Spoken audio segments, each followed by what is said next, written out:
Good evening, everyone. Welcome back to Savannah by Night, our Vampire the Masquerade Chronicle here on Knights of Silvermoon. Is, of course, not our only game on this channel. We do have Age of Innovation, an ongoing series of cataclysmic ages in our friendly DM Aaron's ongoing awful world building. Everyone's having a bad time, but it's okay because it's alternative history. Don't worry about it. It's fine. And intermittently, we do have Martell Twin Companies, our ongoing Star Wars game on occasional Fridays.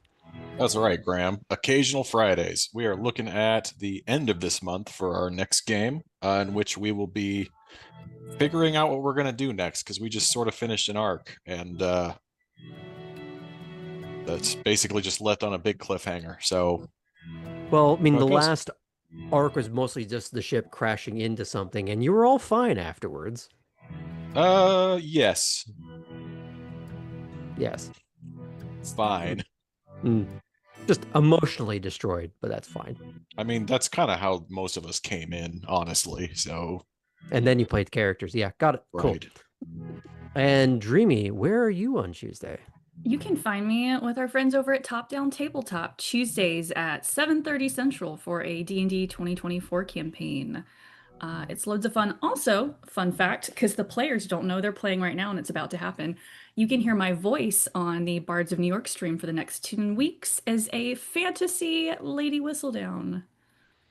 So find them on YouTube. Love them. Don't watch them. Watch us on Wednesdays. You have been voluntold. Are there any other announcements that I am remiss in mentioning? No? Okay then. I suppose that leaves only one thing. Let's tell a fucking vampire story.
Last time on Savannah by Night, Poppy postponed a dinner date with Cora due to being pulled into work by Nico.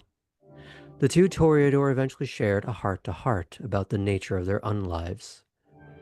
That she can either be scared and vulnerable alone, or scared and vulnerable with friends. She then sought out Tylene after acquiring the context of the woman's sire. While very few details were shared, both discussed the trappings of being presided over by a controlling sire. And that the oppression of the past may explain their present, but does not have to define their future. Kate ran into her clanmate Rook as he was allowing himself to be less reserved around a more militant-presenting Bruja. Thatch, as he called her, needled both of them in what appeared to be entirely amicable terms, rather than the usual expected animosity present between the two clans. Although there was perhaps a tiny ember of it nestled in the challenge of competition with the junior Ventru. Soon after, Atherton waved over Kate and facilitated an introduction to the Toreador clan whip, Ms. Madison Griffith, all prim, preening, and prodding. A subtle reminder of just who has their well-manicured nails on the vulnerable pulse of the city. Ellie went to Fitz and tried to bring up with him the eyeless monster in the deepest, darkest depths of the Warrens. The usually perpetually smirking Fitz lost all mirth and swiftly dragged Ellie off to a more isolated space within Elysium to explain how they don't talk about that particular elder while at Wormslow. Furthermore, the state of kindred politics in most Warrens both defies and transcends the local expectations. That there are creatures beholden to more clan than sect. Poppy reconnected with Olivia Moore, a Tremere botanist the New Bloods briefly interacted with on their second night in Savannah. Poppy related to her a vision Cora had of the pair of them, where both the Toreador and the Tremere were spliced together as one uncanny image in a dress that both did and did not suit them. Much like Tylene, the two discovered a disturbing similarity in the relationship they had with their sires. More importantly, a shared nightmare they keep expecting to become reality. And yet, their overlapping fears were oddly comforting to one another, that they were not alone in them. Vega found Kate in the crowd and proceeded to make a more formal introduction, where she proceeded to grill the younger Ventrue. It was left decidedly unclear what the true aim was. Threat assessment, headhunting for future deputies, sussing out whatever unsaid directive had truly brought her to Savannah. To test her mettle and nerve, to put the fear of the Sixth Tradition back in the forefront of the neonate's mind. Or, perhaps just as likely, all of the above, and for the simple joys of seeing how easy it might be to rattle the cage. The unlikely trio of Kate, Poppy, and Ellie coalesced in the main hall of Elysium. All three shared some of their news from the events of the evening, but it was Ellie that walked away with two small but no less important victories. They convinced the other two to join them in going hunting, and, much to Poppy's dismay, made it known they had already had her number.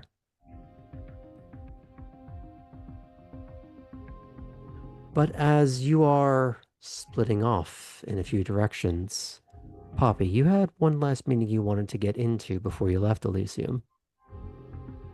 Yes, a meeting that suddenly she is slightly dreading, but having just promised, or not promised, having just mentioned what she was doing to her pal and acquaintance, she is gonna do it.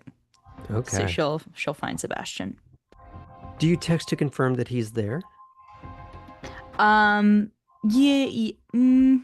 Yes. I'll say something like, I'm at Wormslow here if you want to talk. Now, well, I will have him respond in a moment. I just want to know what the other two are going to be doing in the meantime. So we'll start with Ellie.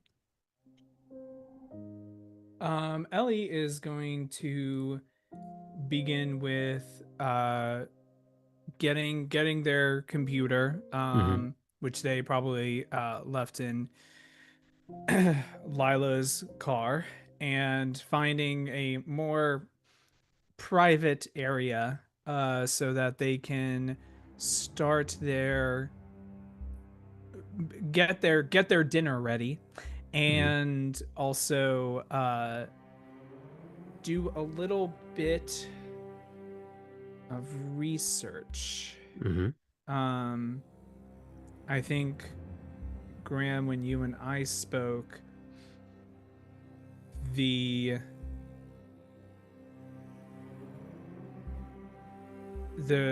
won't be too much time to do research and based on the amount of time. So one of the things I would also like to do, and see if I can have a moment while I'm alone to get it done, is make a little device that I can store somewhere?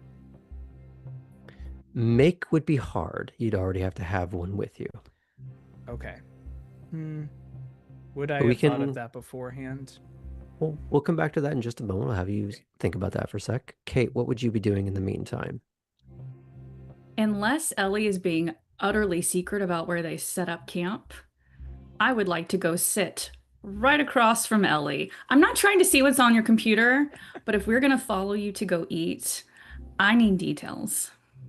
In that Okay. case, Ellie is definitely going to spend the time researching the flower and not. Okay. So, picture in picture, you have the laptop in front of you, and Right over the across. screen is Kate at the adjacent chair. In that same very like taking up space kind of way she was sitting when you walked into the room at Lashes. Yeah. And it's one of those things, so I don't think Kate has actually encountered Ellie when they're in the midst of doing things, but it's one of those situations where Ellie kind of like gets the computer open, starts like kind of looking around every now and again at what's happening, but the palms of their hands almost stay completely still as their elongated fingers take care of all the typing. I would like to fade out on Kate sort of watching this disembodied Ghost in the Shell style typing for a moment. And I'll have you do some thoughts on that later, but we're just going to filter back over the Poppy.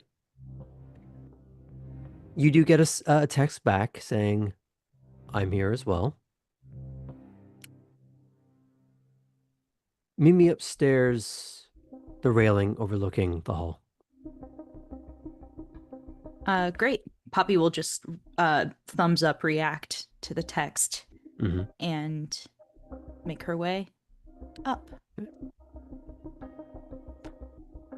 You pass up the well-conditioned stairs in part of the main lobby, round that particular open below section. Finally make your way into the railinged section that overlooks the main hall in Wormslow. And you see a man in a very dark navy blue suit, slight sheen to it. Almost like it's not that sort of wet effect, but something that just has a little bit of a gossamer shine in just certain particular ways the lights are hitting it.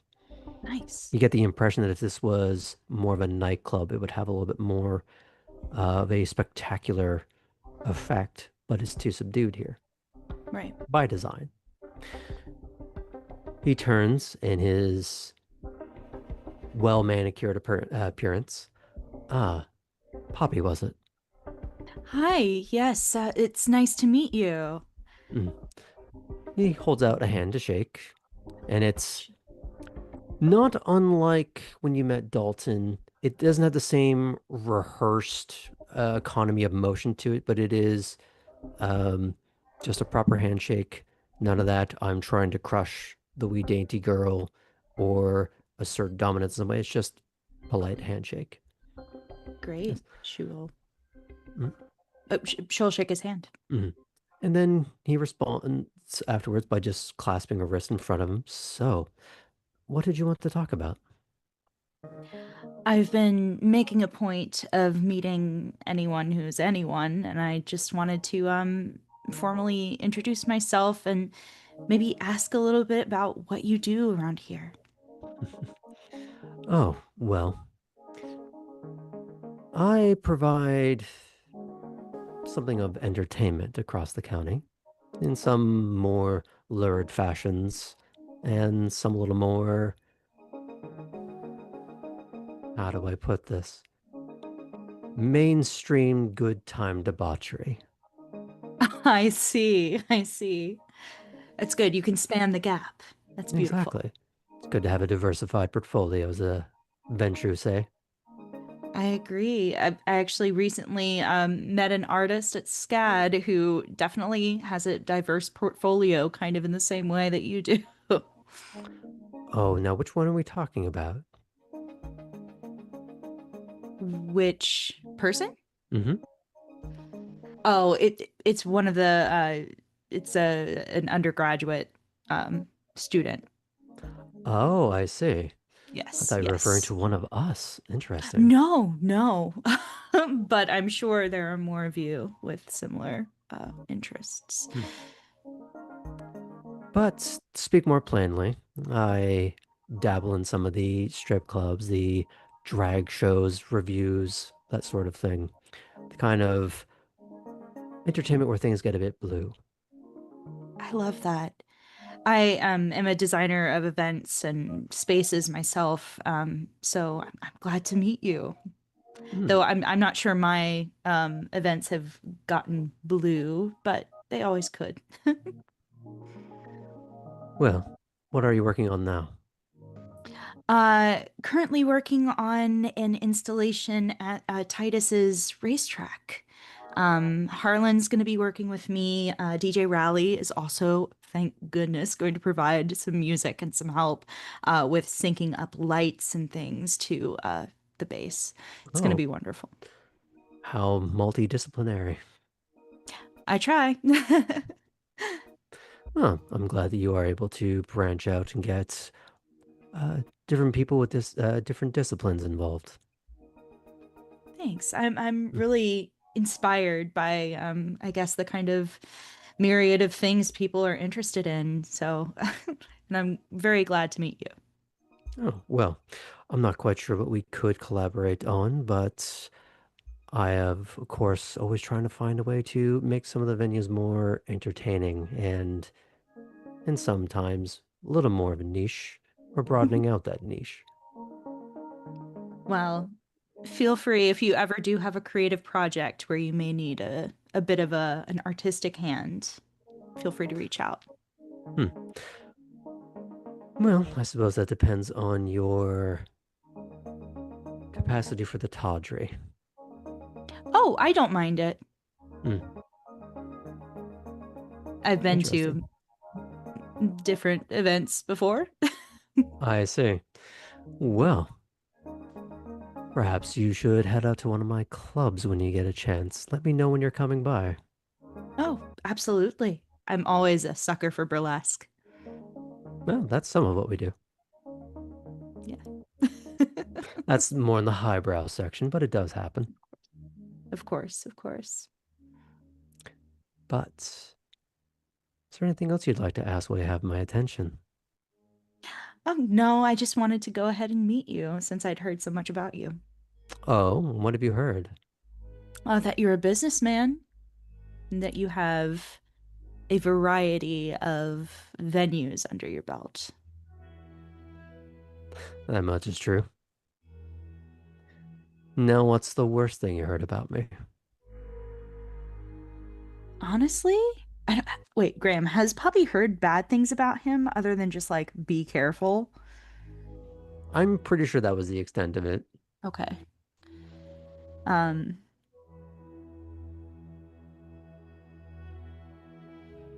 I'm not sure I've heard any bad things about you or anything that seems bad to me. Well, perhaps we can correct that. Well, you know where to find me. You have my number now. Mm-hmm. Well, good evening. I hope things work out for you and your project. Let me know when it's up and running. Oh, absolutely. Absolutely. It's been a pleasure. And if you need any particular sort of dancers for it, do let me know. We may. We may. I will ask if that does come up. Good evening. Evening. She'll turn slowly and kind of elegantly walk away, as elegantly as she can. Just trying to play up a little bit of a sex appeal thing. Mm-hmm. In a business-like way. I'm gonna have you roll perception alertness at 7 real quick. Oh God. Get my dicey dice. Emphasis on the diciness. Okay. 4 dice. That is all failures, Graham. All failures. No ones. Not a botch. Not a botch. Okay. All failures, though. Then you don't get the DLC for that.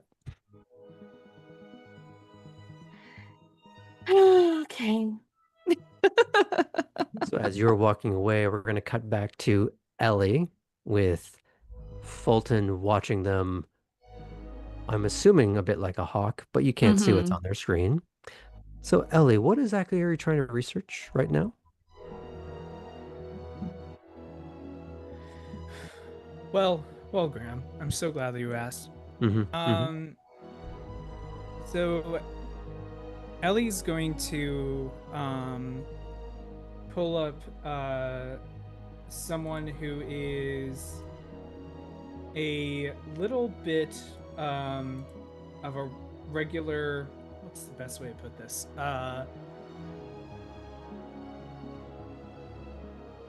Kate has her herd, and Ellie has their clients, and herd with extra steps, got it. Yeah, exactly. And it's a little bit of just checking in on someone who hasn't paid Ellie to keep silent in a little bit. And so it's actually perfect because it's about time for monthly dues.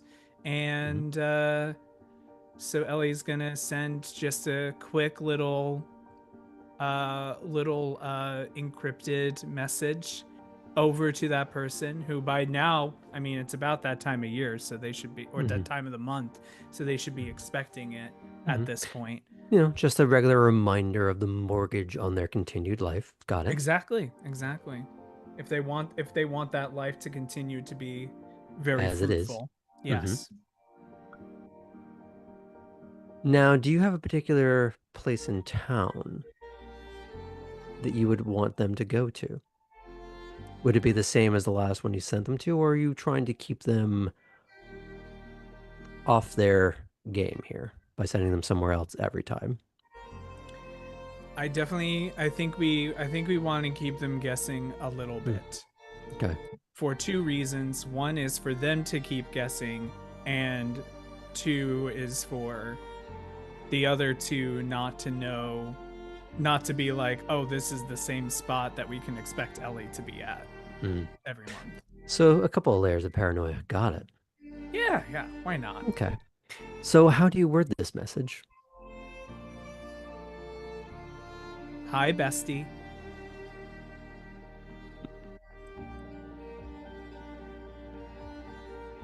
Your Good brother start. called. And he's feeling I should go to the cops unless I get another 1,500.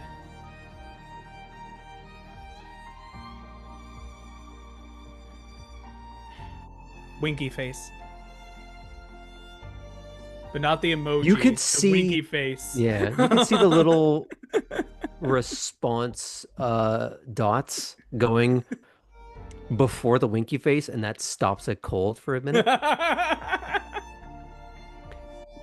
As if that was just a gut punch too far and they needed to take a minute, recompose themselves, and send back when and where.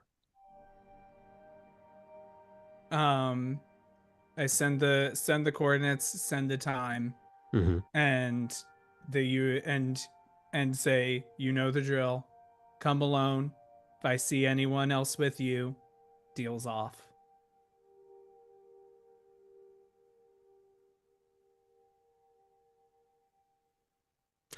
You don't get anything back, but that has been the pattern before. The next thing I'll do is I will look up the flower that Olivia gave. How are you looking it up? It is a little bit of putting in descriptions of the flower and also connecting flowers to like either intoxicated dream states or medicines, that type of thing. So trying to make those connections. Okay. Which platform are you using to do this research? Mundane internet or something else? I think I'm gonna try to use something else, because if this is something Olivia's giving out personally to our kind, it's probably not something you'll just see on a gardener's forum. So what I'll have you do is, in order to even have the correct language, I'm going to have you roll intelligence and occult. Do you have occult? I do not have occult. Okay. This is going to be at an 8. Great. Graham, I would like to use a willpower.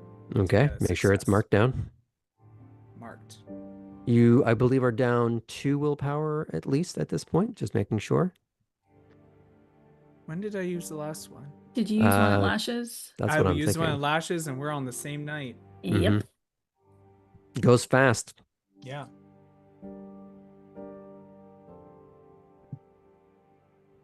Eight, you said? Great.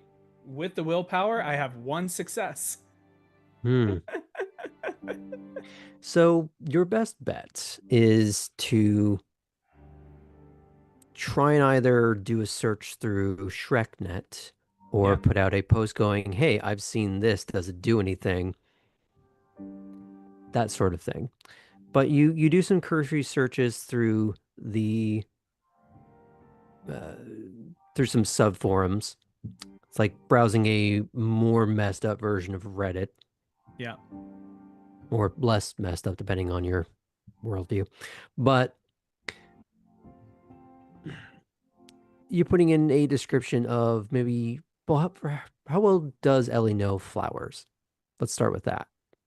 I'm gonna be very honest. I don't think Ellie is the type of person to go out and touch grass.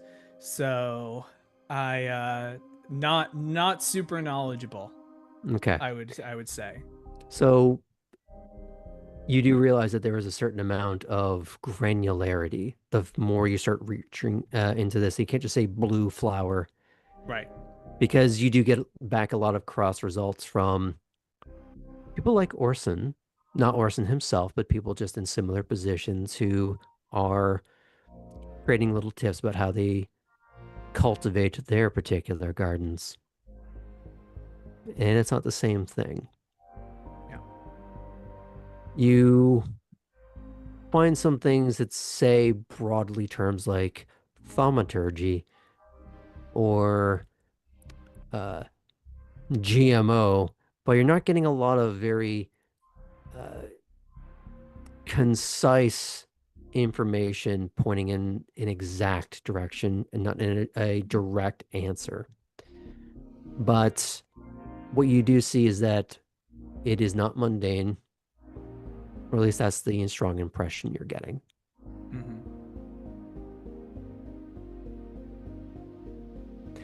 While you are busy doing this search, and Kate is observing, what are you trying to do in this moment? Are you trying to read some facial expressions? Are you... What's the accomplishment? What's the goal here? I'm gonna make small talk with Ellie. Definitely want to bring an air of intimidation with it. So Ellie, where are we going tonight?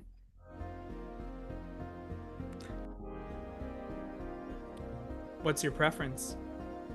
No, you said you hunt in a certain way. Where are we going? I'm not going without a location. Well, I'll be giving that location to Poppy. And then if Poppy wants to share that with you, since she can share it. So why does Poppy get it and I don't know if I'm coming as well? Well, are you driving? I could. Well, Have you when asked we Poppy to decide who drive? drives, when we decide who drives, that's the person I'll hand the coordinates to. So what's your method once we get there? Well, sometimes I do a little jump scare on them. I jump out in front of them, go ha, and then I say no one will ever believe you, and I scurry off laughing. Sometimes I take them down to the Warrens and show them a good time. Sure you do. Sometimes I improvise.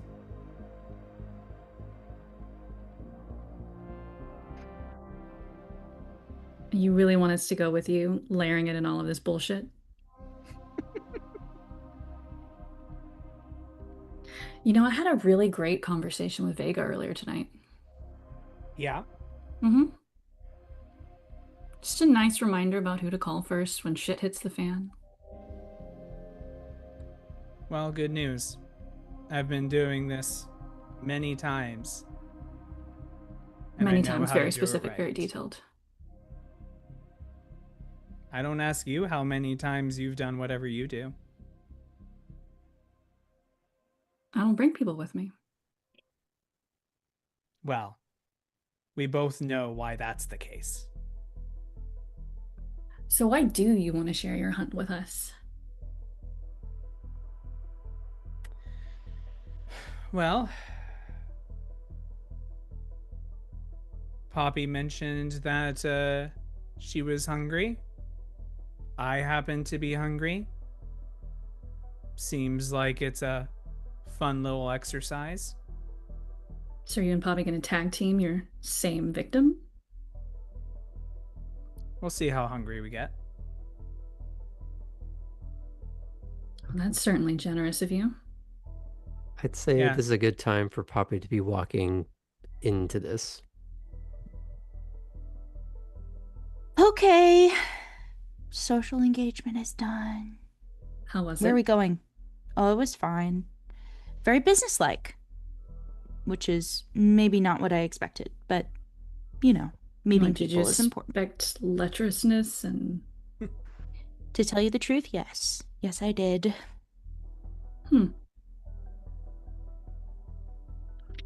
So, dear Ellie here was just telling how only the driver is getting the coordinates, and Ellie's willing to tag team their feed with you. Oh, is that what's happening? If I know, you Graham. want, I would offer this to Kate, but I don't know what she likes, so I can't really. That's a lot of detail blood out of around one that. person. That's a bit of a risky situation. Unless Yeah. you're bringing in friends. Is it multiple people that we're meeting? Just one. I'm not that. I just need a little snack. Okay. I could also do with a little snack. I'm just curious about your whole deal. You're not the only one, it seems. Yeah, you're a little odd. But Thank you. are we ready? You're welcome. I can drive us there if you would like. I'll drive if both of you are getting out. I'm not gonna sit in the car with nothing to do and nowhere to escape. No offense. We could all hold hands. Ah, nice of you to be the getaway driver. Wait, Okay. me? No, I will. You're the getaway driver. And Okay. Looks like if Kate's shit volunteered. hits the fan, you know who I'm going to call as I leave you behind. That's fair. I don't think shit will hit the fan with me, though. No, I think the shit that might hit the fan is that you and I start feeding and Kate just leaves us behind without any reason whatsoever. But, That's her Well, you choice if still she haven't decides told to us do what that. exactly you do. You told me you jump out and go boo. You told me you take him down to Oh. the Warrens for a fun time. Oh. I said those are options. Oh. So where are we going, Ellie? And Ellie sends you the location via text. I'm gonna take that pin, and as I'm have my phone open, and it's great you text it to me because as far as you know, I just have my phone open seeing where we're going. I'm dropping the pin into the group chat. Amazing. Oh. Poppy and I are going with Ellie. We'll explain later. You need this information. Still not seen. Oh. Well, if you wanted to share with everyone, I can just See, you wouldn't know have the that group though. chat. Oh, you were That sorry was when me you were texting. saying Yeah, that was out that of was the character. text. Got Yeah. it. Okay. Yeah. Awesome. All right. To your car? Mm-hmm. Kate has a nice car, Ellie. Oh, can't wait. So, quick question before this scene fades out for a second. Mm-hmm. Do either of you get changed, or are you going in your present clothing? I'm changing my shoes, Mm-hmm. and that's it. I am fully in blue denim platforms. Yes. Would Poppy have the forethought to have a change of clothes in her car? Is the She would have question. had the clothes she wore to work. Okay. That's maybe, well, no, the dress Would you is have like worn pretty like flowy. pumps to work though? I wear like nice jewel tone dresses and pumps and pretty things. So actually the platforms are going to offer a little more stability than the pumps. So she'll be in her outfit that she's wearing now, which is a nice flowy pastel kind of patchwork dress with a mesh white shirt underneath it and denim pumps. Platforms. They're great.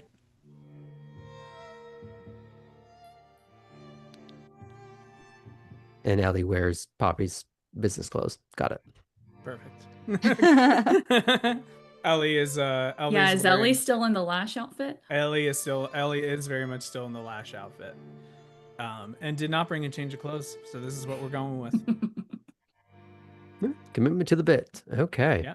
As you pile into Kate's car, I have one final question. Is this somewhere out in the boonies, somewhere in the middle of city? Is this a park? Is this a forest? Is it a lone graveyard? Where are you planning to send them? Oh man. You can hold on to that thought for a little while, and you can tell me when we come back to this part of the scene. Just since I'm thinking about it then. Sounds good. And now we're going to resume with our cliffhangered group.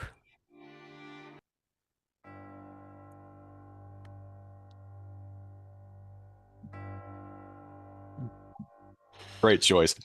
Sam. Right here, buddy. Mwah. The glowing yellow eyes are the only truly discernible feature of the humanoid shape obscured by shadow and mud. The eyes appear to dim as they narrow. The form pitches forward into what at first is a loping pace that swiftly breaks into an all-fours mad dash straight toward you. Trampling brush, the sides of tree trunks are shattered into clouds of splinters from the mere scrape of this creature's unflinching form.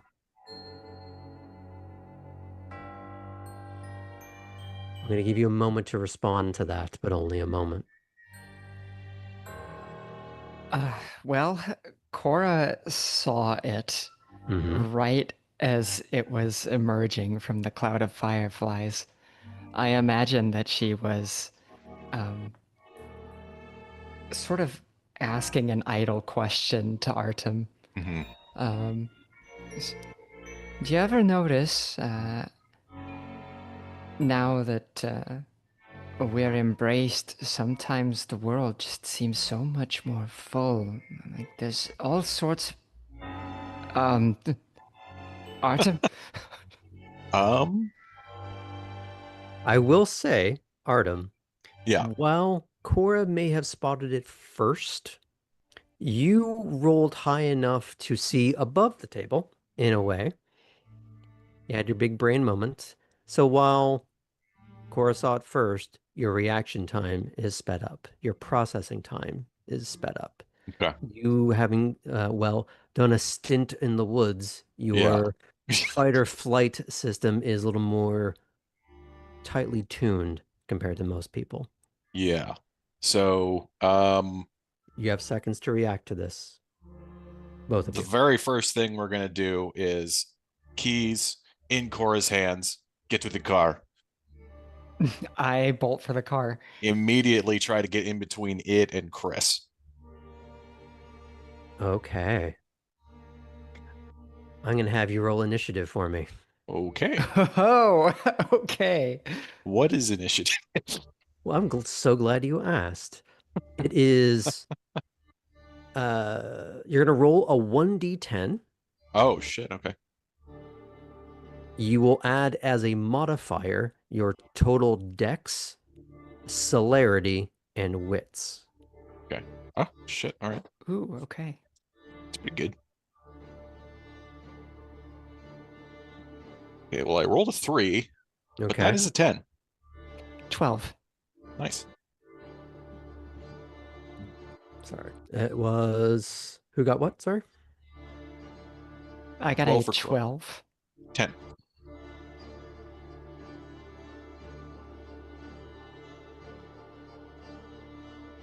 And just to make this easy, I'm going to have Chris go with a 9.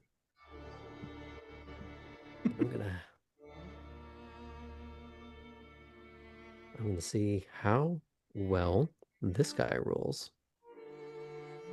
So as this mud and dirt-caked individual with indiscernible features barrels down on you. Oop, that is way too many dice. Should just be 1, Graham.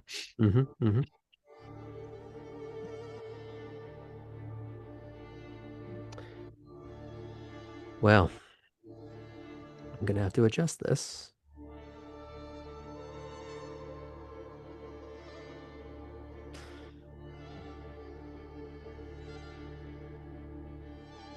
As you are sent scrambling back towards the car in unfamiliar woods,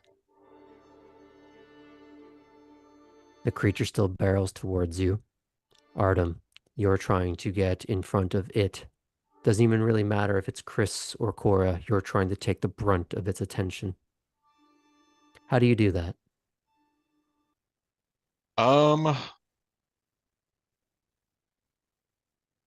This So isn't part of initiative. I just want to see how you're doing this so I can start graphing.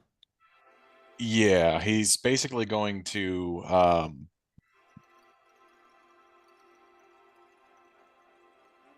not try and get like right in front of it, but move close enough to where he's in striking distance.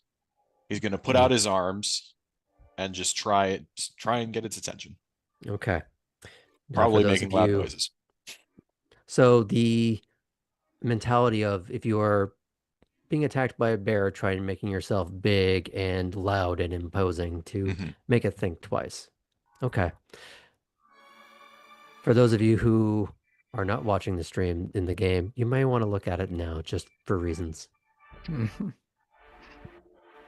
not saying why, just a thought. Okay. We have our initiative, we have some basic actions. Cora, you're up first. What are you trying to do? I pivot in that sort of stumble step, rotating sprint sort of way that someone does when they're surprised. And pushed and... Sure, exactly. Sort of touching the ground as to kind of keep myself up while I then sprint for the driver's door of the vehicle. Okay. I'm try to note as I'm running what the ground surface is like. If I think that it is too spongy out here or full of logs and stuff to support the rover, because I am getting it into my head that I am going to ram this thing with the car to help Artem. So I'm going to have you roll something. It's going to be, well, because you're heading for the car. That's the main goal in this particular act. Yes. Okay. Yep. Get in I'm the gonna have car, you get it turned roll. on. I'm gonna have you roll dexterity athletics just to clear through the woods to get to the car. Okay. So combat in World of Darkness is a little more loose in the sense that storyteller and cinematic rather than you clear 30 feet in a round sort of thing. So we're just going to see how this goes. And You can add your celerity. Yes. All right, I will. And perhaps because this is early in the scene and Cora's not used to this, can I use a blood to buff my You can. physical skills for the scene? You may. It should say on your sheet how much blood you can spend in a turn. Mm-hmm. It does indeed. Okay. That's how much you can mark off and add to your dexterity if you choose. Now, keep in mind that would be subtracting from your total blood pool. Yes. So, I'll go ahead and just use one for now and have a nice tea. So just make sure to mark that off. Things to roll. I have. Okay. And give yourself a reminder saying that you have, for the duration of the scene, an additional point in dex. Okay, I'm going to do a fun little thing here and put a little mark on my character sheet. All right, here I go. I'm rolling. Okay. What is the success? DC 6. Actually, because it's unfamiliar woods, panic situation, we're going to do this out of 7. All right. Oh, I got very lucky. I actually have 2 to reroll. Ooh. And no ones? That's an additional success and no ones. So I have a full. Cora is apparently really good at running away because that's 1, 2, 3, 4, Important 5, life skill. 6 total successes. Okay. I will say with that, you get to the car, you Dukes of Hazzard slide across the hood, door open, keys in, and you're able to turn the engine. Perfect. That was still a bit of a run. You cleared that in about 3 to 4 seconds, but you still got everything else happening behind you. So let's check in on what's going on there. Martel. Hello. You're trying to get this thing's attention. Yes. Well, great. Let's go for, how would you like to, I'm going to do intimidation, I'm assuming. Yeah, I think that makes sense. Okay. In what way? So intimidation, we can do this as a strength. So you are trying to show a display. I could, so if you'd accept appearance, that would maybe make sense. Because you're trying to use your bulk. Yeah. Okay. You know what? I think that's an interesting off-brand use of that. I am going to put this at a 7. Okay. Spending blood won't increase your socials. It would increase your physicals if that's I'm thinking about doing that. In fact, I think I may go hard here. Okay. I think we're going claws out and 1 strength. So I'm spending 3 blood. I don't think you can spend 3 blood in 1 turn. I can. You can? Fun. It's fun what the others are finding out now. One wouldn't have been too hard to guess, I don't think. Mm. So it takes 2 blood to pop out the claws, or just one? 2. It takes 2, and you're going to spend 1 to give yourself strength. Are you going to change to strength as your intimidation roll? I feel like it just makes more sense to do it Okay. this way, but it would give me another die, so I mean, Okay. I'd take it. Interesting. I would say this is a show of strength. Okay. This is going to go from a 7 to a 6 Okay. because you're spending some resources to make this happen. This isn't just you saying, I just look pretty at it. No, I do look very pretty though. Yes. Okay, so describe the claws, how they form. So as he's it's very quick. Artem has, since the beginning of his journey as Kindred, been using these as both tools and weapons, and they just very quickly appear, almost almost like you would like Wolverine does it. It's just like But it's not claws shooting out of the hand. It is your hand becoming this bouquet of organic blades. I always sort of imagine them coming out of the fingernails as well. That can be certainly part of it. Yeah. Let's see. So we've got 6 die to roll. Let's do that. So you got your strength. You're using intimidation. You've added 1 blood. Oh, I'm sorry. 7 then. Yes. 7. Are you using any willpower? I think that's a good idea. Just be sure to mark it off. Make sure you're marking the temporary. This is going to be a costly night for everyone, isn't it? A lot of blood, a lot of willpower being spent. Okay. I think I know what next session is going to be about. It's supposed to be what this session was about, Graham. I lied. Okay. Yes.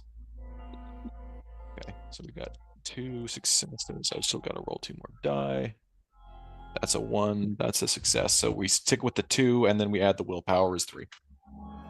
Well done.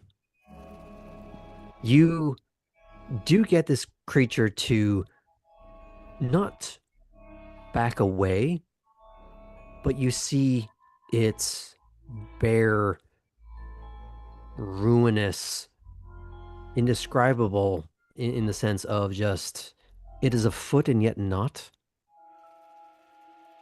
As if it didn't quite fully form.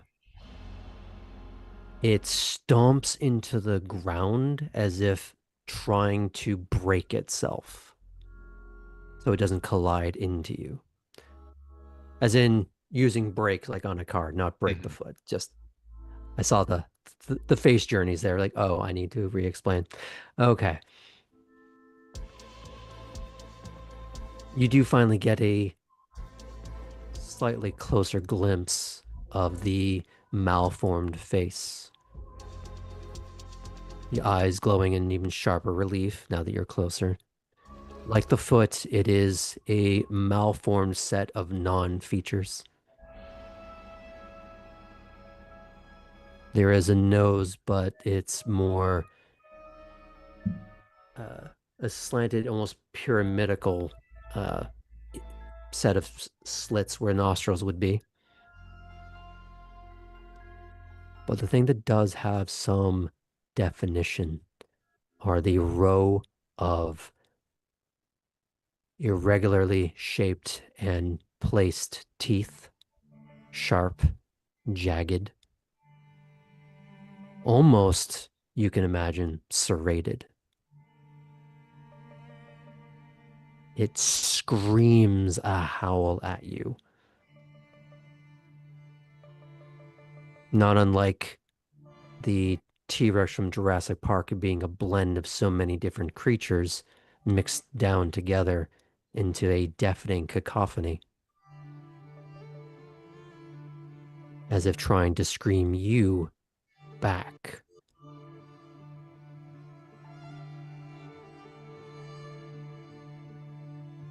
I'm going to have a new player. No, Chris runs screaming from off screen,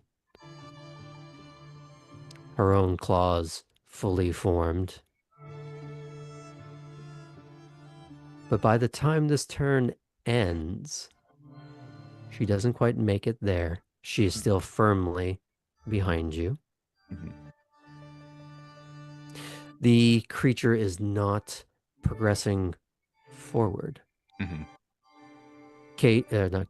Cora, you don't know this because you cannot see into the woods. You were told to go to the car. You went to the car. The car is on. You have a decision to make. Do you try to take the car that, well, I suppose you don't know who gave him this car? No. And why it matters. You know that the trees are a thicket and not easy to navigate with the car. But if anyone could find that magic, it might be you, but at a hefty cost. So you have a decision. Do you want to try and plow this into the woods in the hopes that you will get there? Or do you want to try and wheel this around with the intent to get the hell out of there? Or maybe there's a third option I'm not thinking of.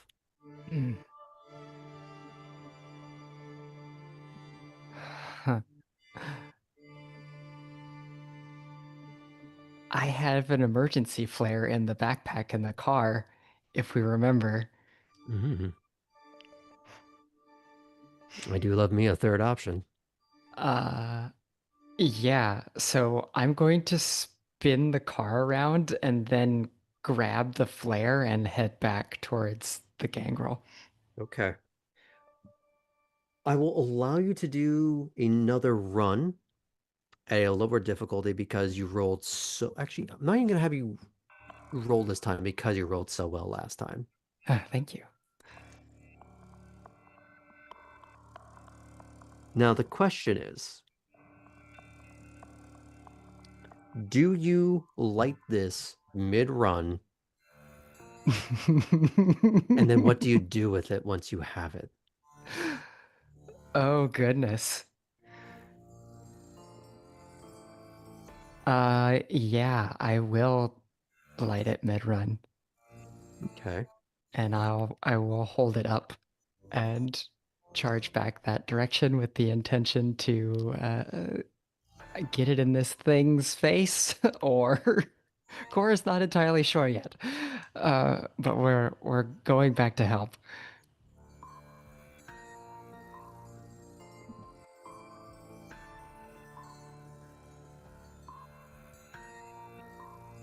Okay. I just need to find a very quick ruling on something. There it is. Because this is something very specific. For some of you who had a more in-depth education with your sire, was taught about the dangers of fire. Now it's one thing to have a controlled blaze like a match or a cigarette, or even some candles once you've gotten used to it.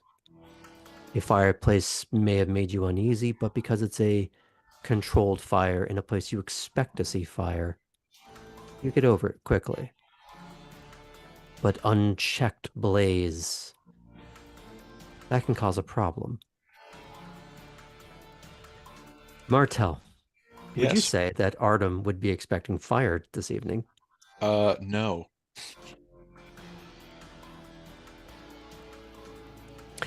I can answer for Chris. So the question is, Cora, are you throwing this between them, or are you trying to get its attention by just waving it? I'm gonna wave it. Okay.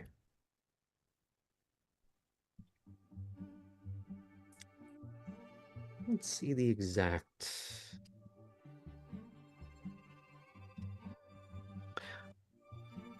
Now, this has two names. The proper is a bit generous considering it's a made up but grammatically correct German word. Roschreck, which translates to the red fear.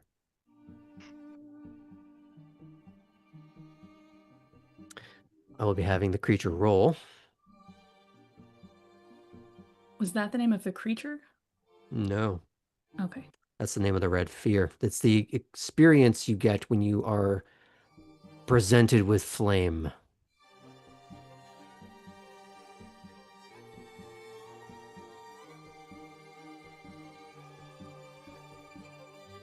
And at first, bares its teeth and snarls as if to recoil.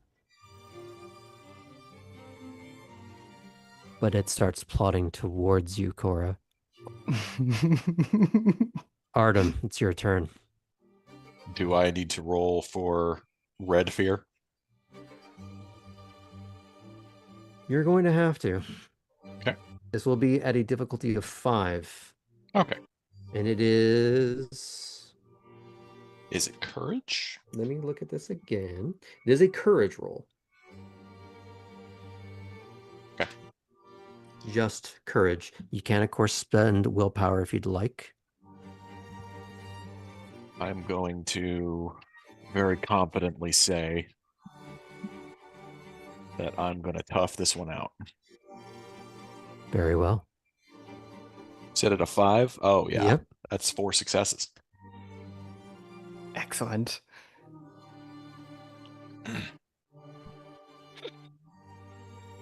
Sorry, 3 successes. Oh, well. Damn. Doesn't change as much as you think. You feel that instinctual fear, that calamitous subconscious thought of you are going to be consumed by fire. You will die. It will be pain. It will be screaming. And you will be gone. Here and forever. But it is a thought that quickly passes. As you shake this off, you're not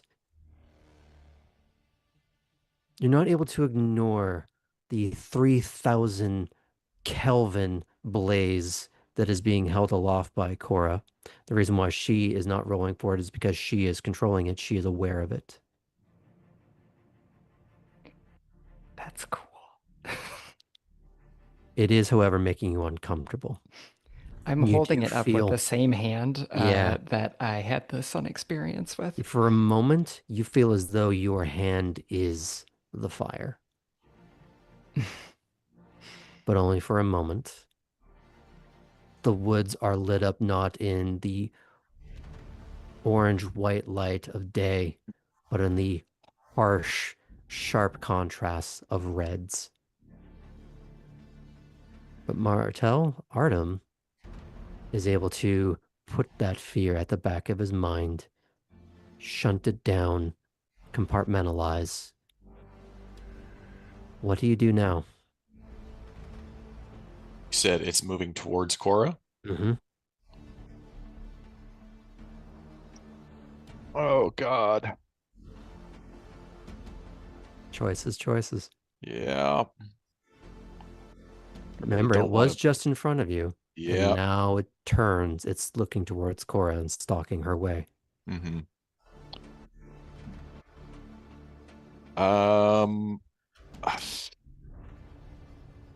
Starting a fight seems like a really bad idea, but I may not be able to prevent that anymore.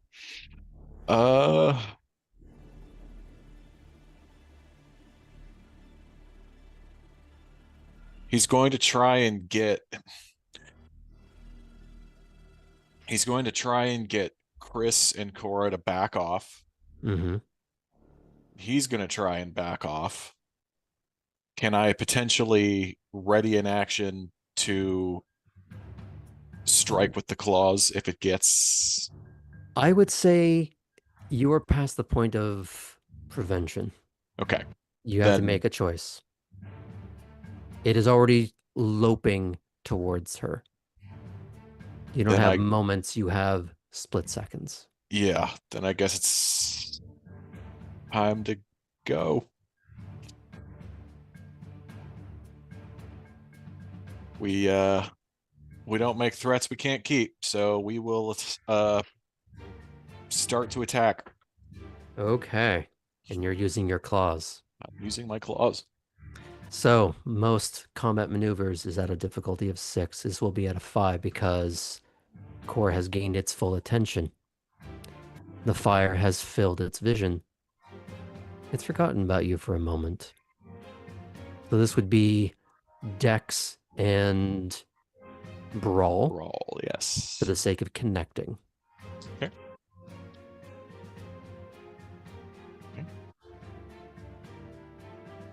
That's good. Okay. 2. Two successes. Yep. Okay. I'm going to have you roll damage. So just give me a moment because I have to flip through a few different pages here.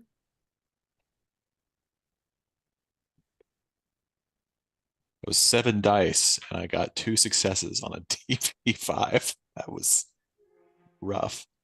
Better than nothing. Better than nothing. Okay. So it will be...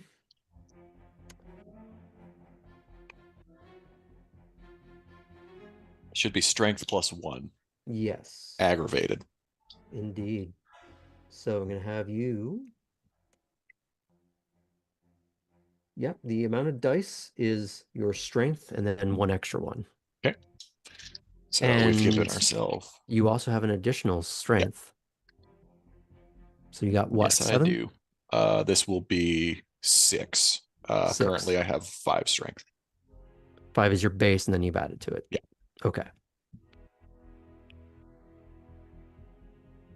Oh, that's better. Mm-hmm. Oh, that's... All right. Let's hope I don't... crit. Well, we're definitely getting a lot of damage. Let's see if this is a 1. It's not. It's another success. God damn. Okay. So we've got 5 successes, and I've got 2 10s to roll. Okay, so that's 5. This is at 6, yes? It's at 5. This is at 5, okay. Because Cora has distracted it. Beautiful. It's 6. 6 successes. You... Where were you trying to attack on the body? He was trying to... Obviously, I didn't call my shot, so I can't say anything cool like the eyes. This is now. This is the cinematic portion. Yeah. So, the idea is we're going for the chest, trying to see if we can get one of the arms off. Okay.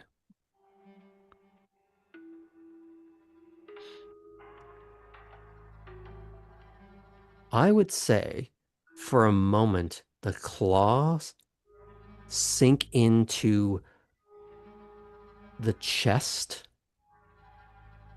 and the backside of the shoulder blade. Because you're not just swiping with one, you're going for both, correct? Mm-hmm. Yeah. Explains the amount of successes anyways. As you're trying to catch this creature as it's turning away from you to head towards Cora, you lash out and latch on, trying to prevent it, trying to do as much damage as you can and to stop it from going anywhere else.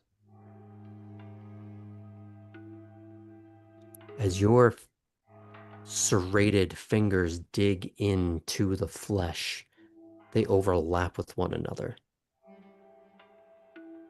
And just as you start to pull back and it tries to pull forward, you wrench the arm off the socket, deep into the chest, taking out this gouge from the upper portion of the torso. You stumble a little bit at the additional heavier than you expected limb off balancing you. It's no longer looking at Cora as it lets out this blood-curdling, high-pitched, deafening, screeching howl of a roar. As discussed before, if we're comparing to the T-Rex, it's like it's happening in both ears and in the middle. You are in the middle of the full THX experience happening entirely inside your skull. He already doesn't like noise, so this is not great. Hell of a time to learn that anyone is misophonic. Oh, my heightened senses is on. Is that a problem? If you were unprepared, this would be a bad time. Okay. You're not unaware of the flame, but because you started it, you initiated it, you know exactly what it does. You were holding it up. This was all going according to plan. If this was thrown at you, we would be having a different conversation.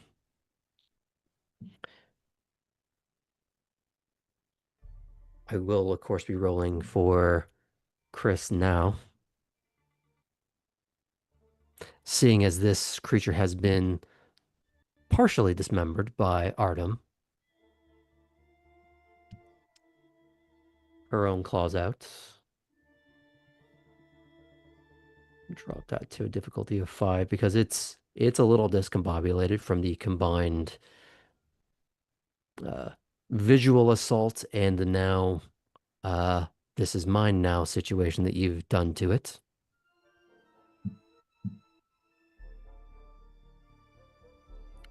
She only got 1 success. However, she gave it, how do I describe this? As it is screeching at you in a way that, combined with the red contrasting lighting and putting everything in sharp relief, both its face and the sound it makes fills your entire vision as if that is your entire world. But a scrape of claws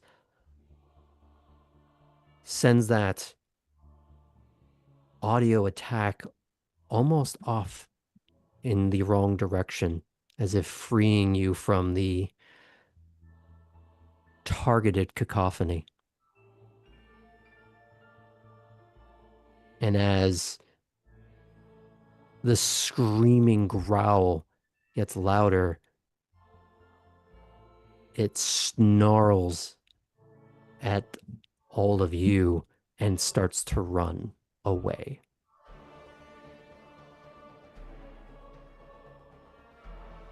Now the question is, do you let it? Do you take this as your victory? Or do you try to pursue?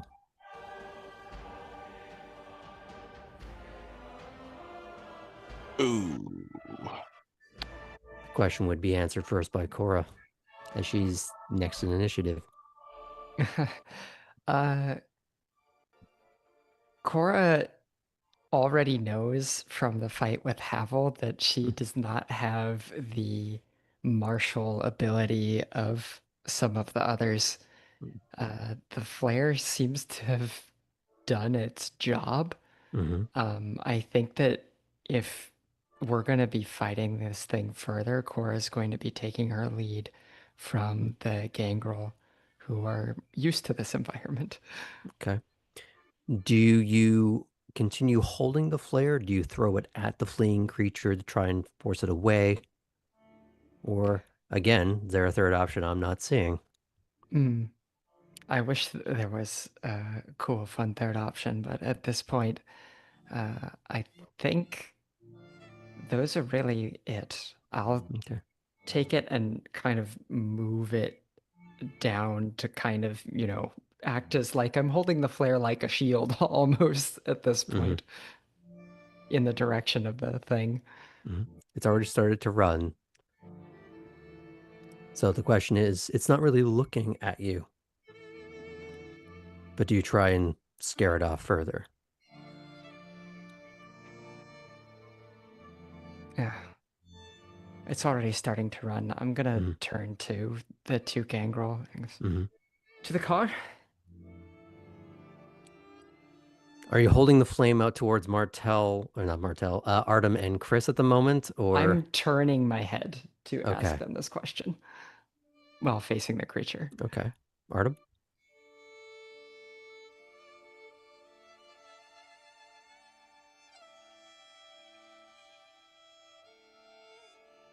Think he's gonna say this thing's dangerous,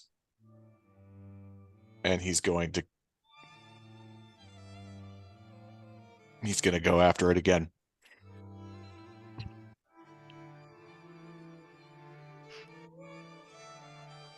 Okay. Chris is following your lead. The question is, Cora, are you following this? Yeah, if they're going to fight it, I'm going to be there with them. I don't want to get separated.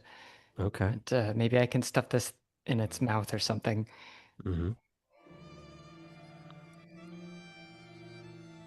Artem, I'm going to have you roll your courage again. Yeah. You need a total of 5 to just completely shake it off. Okay. And you already have 3. Oh, cool. Okay. Is that how that works? All right. So you almost did it on one go, which would have been really, really rad. But what is my target again? it would be 5. It is 5. Okay, so that's 3 then. You another 3? Yeah. You are aware of the flame, but it no longer holds any terror over you. Chris seems like she is side-eyeing, as though she is struggling, but not succumbing. I don't suppose it's possible to pass along any of my successes to her, is it? Unfortunately, no. Yeah. Okay. Because we sort of glossed over this round to do you all chasing after this creature together, I'm going to head on back to Cora. You are chasing this creature down. It is... Well, actually, let's have everyone roll a Dex Athletics to see if you can catch up with this thing. Well, this may be to my detriment now. It will be a 7 for Cora because you're messing up your night vision with this flame and again unfamiliar woods. So you're getting this red high contrast strobing through the woods. You got 3. And for Cora. That is 3 successes for me as well. Nicely done. I'm going to roll for Nice. how well this thing can outpace you, or if it does.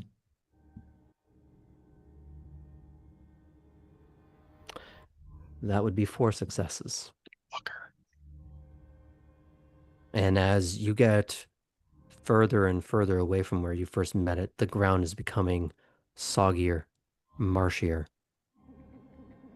harder to traverse in. So the question then becomes, do you follow suit, or rather continue your pursuit, or do you turn back around? It's too dangerous now, I think. So Artem will just kind of like hold out his hands.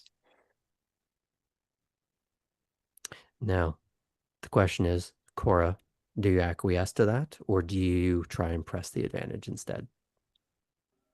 Or the perceived advantage?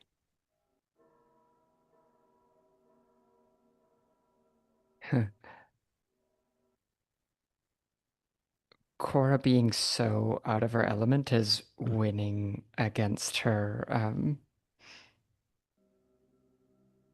other tendencies to just keep poking. So I think that she'll listen to Artem's signal, stop there in the woods, but I think she holds up for a moment before actually turning around. Mm-hmm. There's a part of her that wants to keep going. You see Chris railing a little bit more, where at first she wants to go through Artem's arm as she's giving her own deafening howl at this. But in a way that's, you are holding her back from pursuing, but she's not trying to fight you. There's something primal, territorial, something out of it that has been activated. But after a moment, there is that shuddering deep breath as some sort of kindred equivalent of adrenaline passes. Are you both okay? Are you? So far. What the fuck was that thing?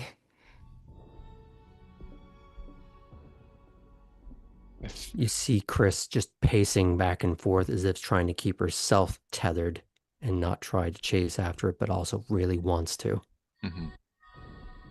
Artem's gonna say, I think it was one of us. You're kidding, right? So that wasn't us. It can be.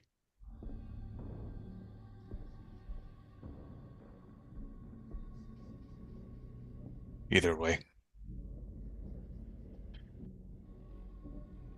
Everything I've heard, everything everyone's told me, marshes mean wolves.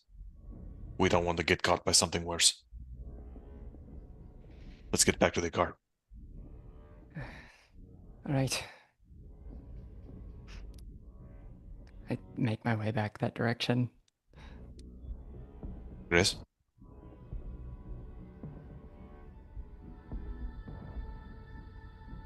But she gives a long, lingering look in the direction she thinks it went. There's that slight dig in of heels, not fighting the urging to go back to the car, but just I need to tether myself here or I'm going to run after it. And there's just a moment where, put that out. I look for a really mushy part of the dirt near me and stick it into the swamp, the marshland. Cover it up to extinguish it. And that does seem to calm her down. Not all the way, but enough to just, now she's just a little peaked, not wanting to rip something. Cora, trying to lighten the mood as she sometimes does. Looks like the supplies came in handy anyway, huh?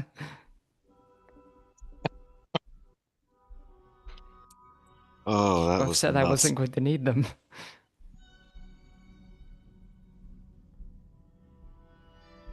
You see Chris just roll her head in your direction, and she just starts walking towards the car.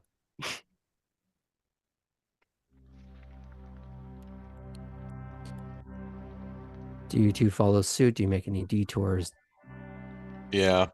Actually, can I do another? I assume whatever was here is gone, but can I do another just survey for anything? Maybe we can try and salvage something. Sure. Cora, do you We want to have do won something the as well? hunting grounds. Cora, do you want to do something as well? Just talk to Artem while he's looking. Okay. So, I take it when you two go hunting, it isn't normally like this. It's not. I'm going to say it's at a 7 now if you're doing your roll. Perception, alertness? Yes. If you're just trying to do something mundane, yes. Yeah. No. Maybe we should have gone out in the house. I didn't realize what else was out here. I have to wonder if it was my fault. Sometimes, like when I was out exploring the graveyard, I feel like I can see other things, like not normal things that people see in life, you know. I was curious when you said we were going to be quiet and listen, and so I tried to do just that. I felt like it noticed me see it. I mean, it's probably good that you did. I thought you summoned it.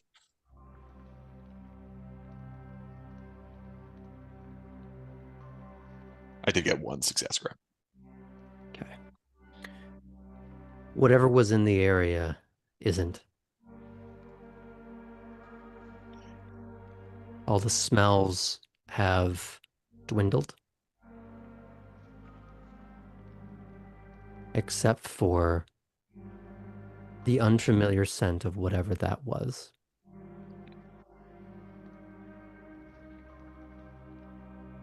So, sniffing around, I guess, do I get the sense that this is a hunting ground that we have kind of invaded without realizing it?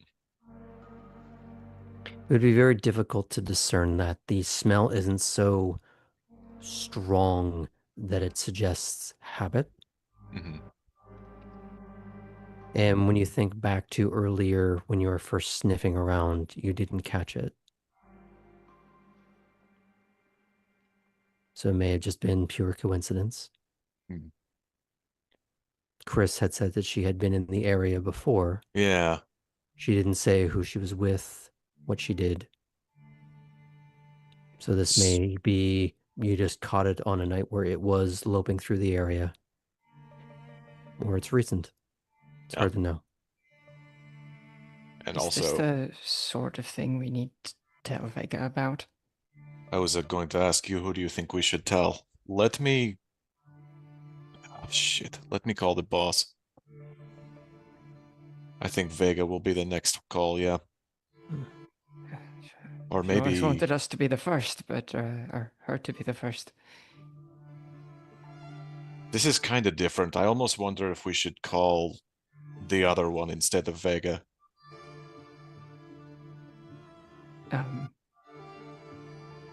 They'll all... We'll give them all a call. But first... Big man. I will say I imagine we're walking at this point. Yeah. I will say that there are 2 of you. You each have a phone. You could be placing different calls. Yeah, that's true. So you will see Chris leaning against the car in that you don't experience this so much as vampires, but maybe more at an emotional level, that sort of adrenaline crash. Her hands are no longer steak knives. But she was peaked, and now there is a bit of a crash. So she's a little out of it at the moment. Cora's feeling that hit a little bit too. Yeah. Okay, so who wants to do their call first? And are you driving away? Yeah, I'll go ahead and get in the driver's seat. Okay. Now, here's the question for you. You did remove a limb. Yeah. How messy is that? Yes. Okay.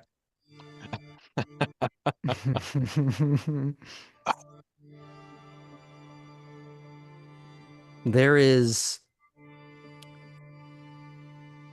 like in the Flintstones, when you would see a giant brontosaurus steak and it has that giant bone sticking out of it. Oh my god. It's a little bit of the shoulder assembly and some of the collar. Mm-hmm. With all the ripped and torn flesh attached.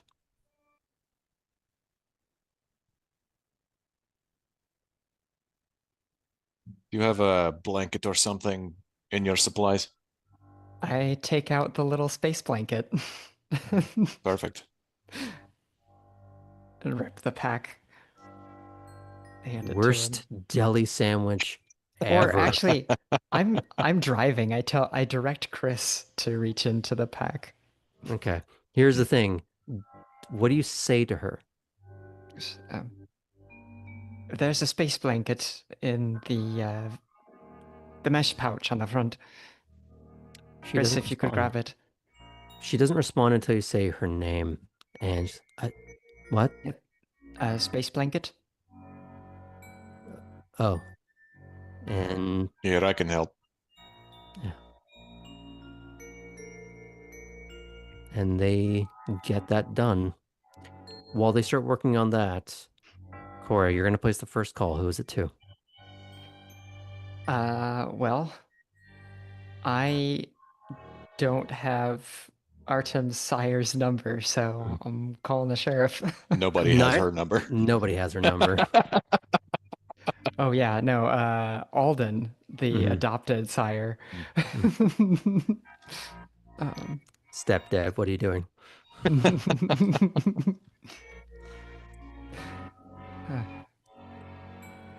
Excuse me. Mm-hmm.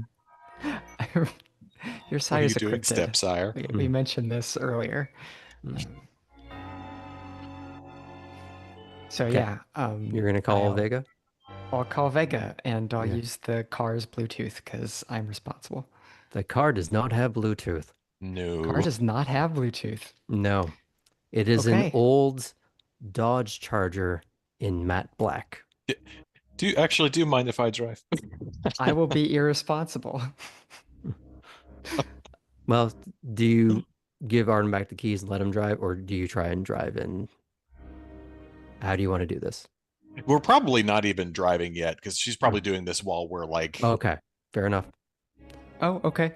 Yep. All right. I figured we were en route, but if not, then We can do that part afterwards. I'll hand the keys back to you and Nice. go ahead and place the phone call. Oh, so soon?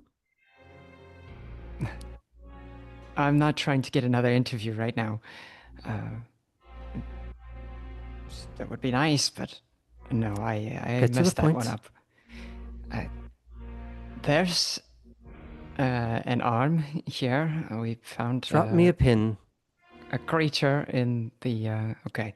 Here's the question. Would you say an arm or would you say something else when you're talking to Vega on the phone?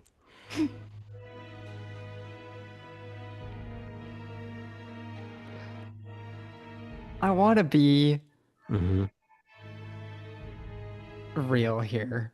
Okay. I know it makes sense to come up with a code word. Mm-hmm. Cora's probably not thinking about that right now. I'm just making sure. She will cut you off when you just say there's an arm. Drop me a pin. Army of ants all over the place. She'll drop the pin. Click. Oh, shit. I will immediately call Alden in the middle of wrapping it up. I guess we're not going anywhere. Okay. We You do hear it ring a little bit longer. And finally, yes. Ran into some trouble. No, nothing wrong, but I've got something I'm planning on bringing back to the house. I see. My house or the house? The house. Unless you'd prefer it yours. No. Okay. Who else knows? Chris and Cora and Vega. Good. Is this something that should involve Maplethorpe or something else? I'm not 100% sure. I think Maplethorpe makes sense. Is the situation dealt with or is it active? It is active.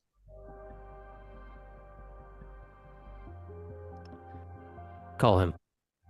Okay. Click. Shit. Okay.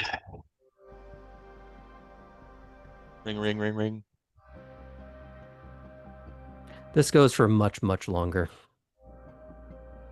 And you hear more of a growl rather than a hello or a yes. It's Artem.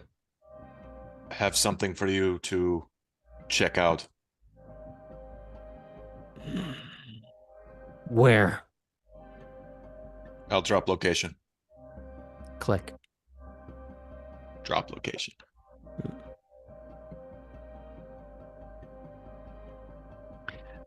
It would be at this moment you realize that the group chat has moved a little bit.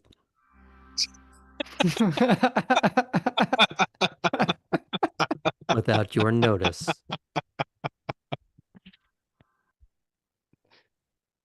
And I think that's a good time to go on break. See you back here in a little bit, folks.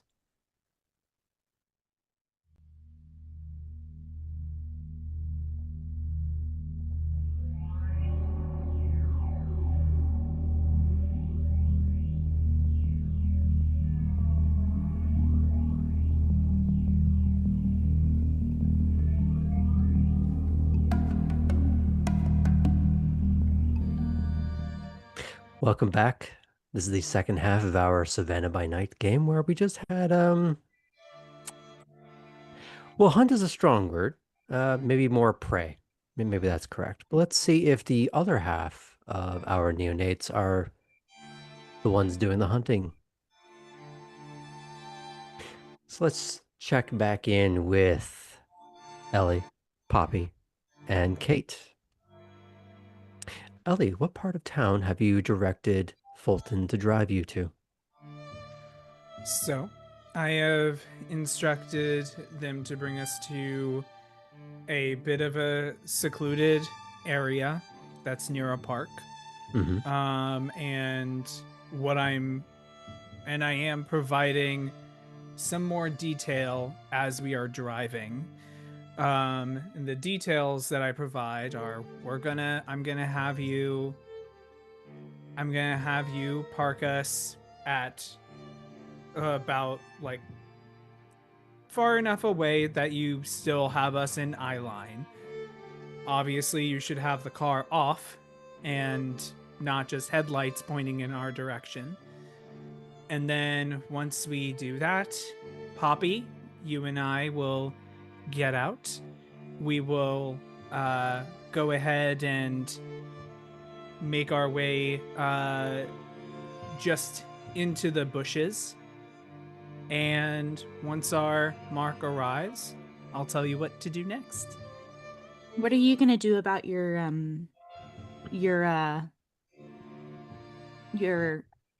countenance. That's good. That's a good point. I should probably have another face on. Oh, is that something you can do? And, well, what kind of face do you want? Do I want? I don't need a new face. No, for me. Ah. I feel like you should go with, I mean, since we're at a park, it makes me think of my youth. You should go with like skater dude at the park vibes. Like, it's giving Kyle, something like that. Would Kyle do this outfit? Noting that. What So are you here's wearing the again? thing. Obfuscate doesn't just work on the face, it's the entire image. So Ellie transforms into a kind of like scruffy, little bit of scruff around the like beard and mustache area. Longer, the hair extends to like longer shaggy blonde hair with a beanie on top, and the outfit transforms into a hoodie much like you have seen Ellie wear before, but it looks newer and dirtier at the same time. Excellent. Ooh, grunge chic. Yeah, really. And Ellie just turns to you like something like this. And it's one of those things you don't see the transformation happen, but it's just kind of suddenly like you blink and it's just morphed.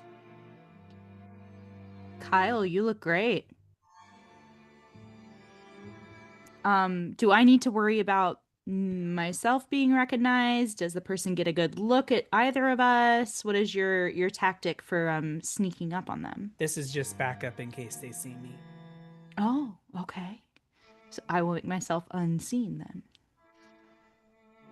Yeah. So what kind of a park is this? Is this like more of just a green space? Is this where kids play in normal hours, or This is the type of park where it's like the people who hang out at the park are usually just locals in the area. It's like technically a park, but it's not visited by tourists or the like. So this is very far much. outside the downtown area. Yes. This is more towards the scattered neighborhoods on the outskirts. Correct. Okay. Well, despite your disguise, you're still trying to stealth into this. Okay. In the meantime, Kate, what would you be doing? And you're going to be sitting in the car, but... Yeah, I'm going to... And keep a close eye on them. Okay. So I'm just going to transition back to our other group for just I was going to say, do we get any moment. responses? While Kate, you are parked up, Ellie and Poppy are starting to get out of the car. And Poppy wouldn't be looking at her phone at this point, I assume. No. Kate might be, but we'll see. Does Artem or Cora send anything in the group chat? Are they responding finally to the few things that were in there?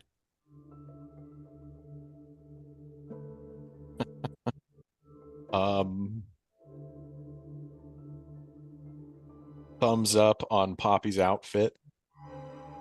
Very good. Eyes on the location.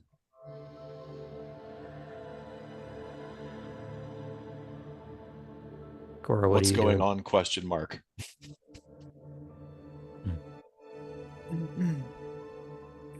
Like the little like overheated face with the tongue sticking out emoji on the outfit.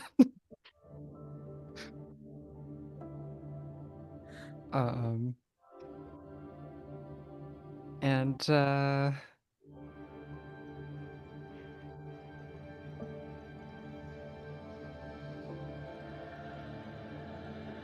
Sorry I didn't say anything earlier. Got a little distracted.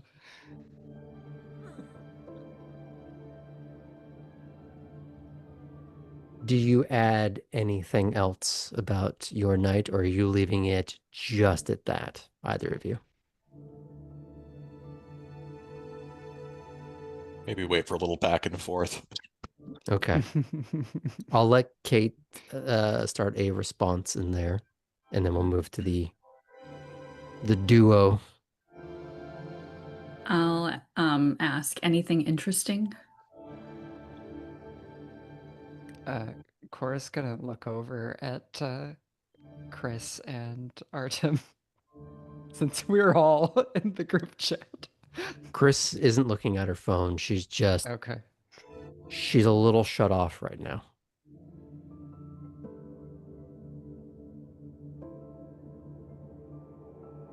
Maybe tell her we'll be at the house. We'll be at the house. Vague. Okay. Okay. We're going Thumbs to up. move. Okay. We're going to move over to Ellie and Poppy. Since this is a green space,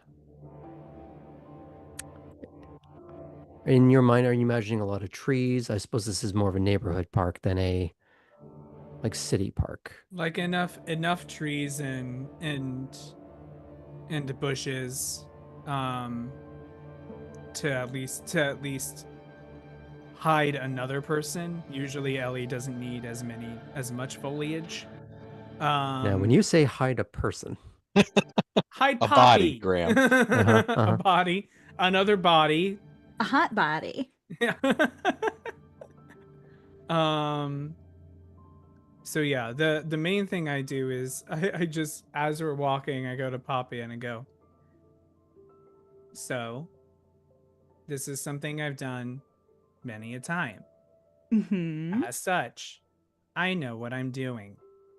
That means So I shouldn't improvise. correct. Mm. I'm glad we're on the same page here. I'm good at following instructions, she says coldly.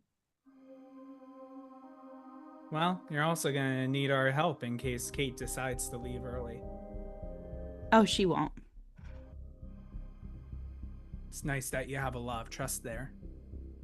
Kate has a soft spot for me. Who doesn't?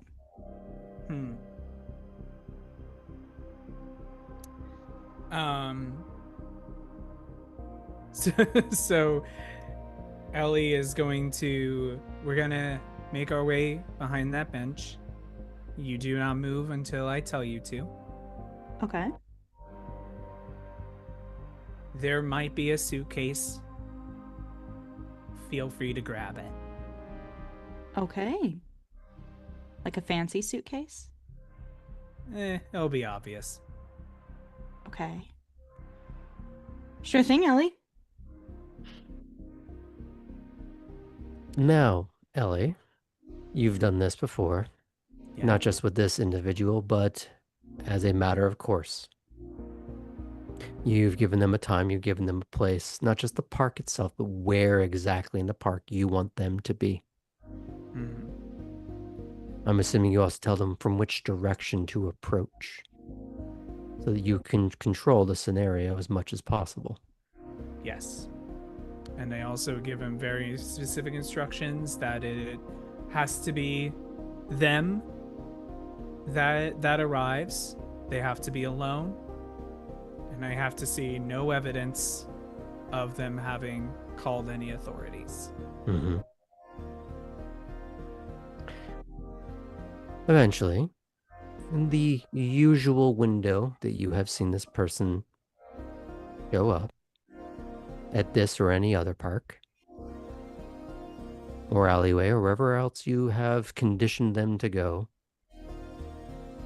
you see a man in his mid-50s, a bit chubbier, stouter, and graying silver hair, very well-kept beard, very short, very trimmed, in the same color as his hair. Doesn't appear artificial, just aging properly. He has a bit of a gut that he's trying to hide under a light summer linen jacket. And he is taking a cloth out of the breast pocket to dab at the sweat on his forehead. He is walking a little faster. That's adding a bit more of a waddle to his step. As this is a man that's used to a very leisurely pace. And he's glancing left and right in a very furtive and concerned way.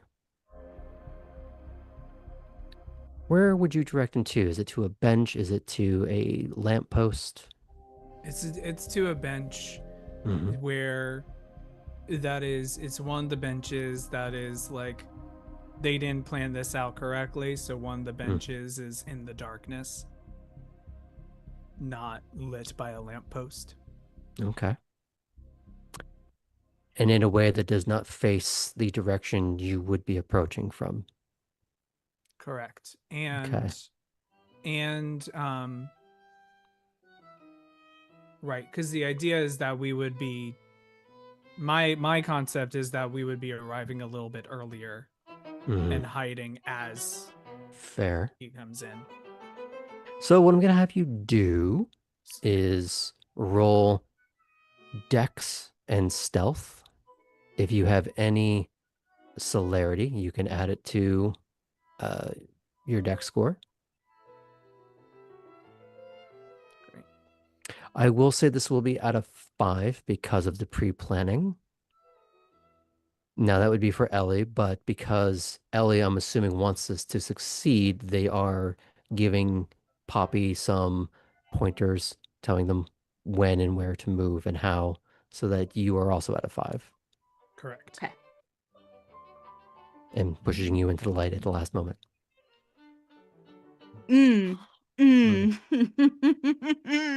No. We don't do that unless we want big trigger time. The seed of doubt has been planted.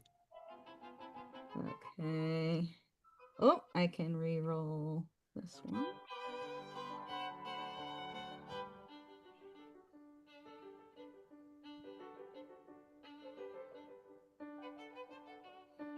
Six successes. Nice. No ones.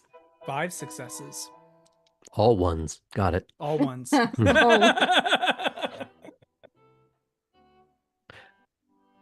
Now, I don't know if Ellie would be surprised at Poppy's prowess at being so secretive and stealthy that your initial instruction intended to help her are unnecessary. This is practiced. Second nature. When you adopted a new face, it was barely even a blink and you miss it moment. It just happened as if it always was there. In the same sense that Poppy is able to adapt to the shadow, pay attention to the light, know where to step, know where not to step.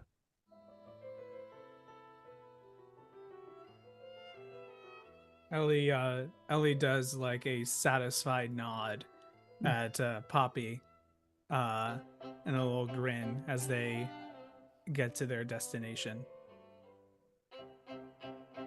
I imagine a little like in the Beetlejuice cartoon, whenever he would adopt a false face and his teeth were the exact same. Yeah, you see, the skater boy has like the most awful teeth. Gosh, Kyle, go to the dentist.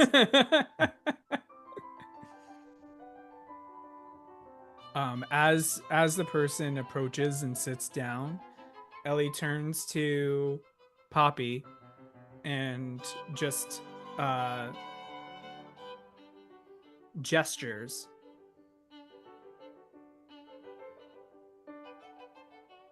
And is going to look around to make sure he wasn't followed. Mm-hmm. I'm not going to have you roll. Just based on your high combined stealth, you're able to be hidden in such a way that you have such a good vantage point. And also because of you pre-planned this location. Yeah. You know where to look, and you are not seeing anything. He's not reaching for a phone. He's still kind of just dabbing his forehead. And there's that moment of hesitation of when he sees that darkened bench. There's that flinch of denial of, there, really? Where he almost seems to hug the briefcase to himself for a moment, and he looks around again.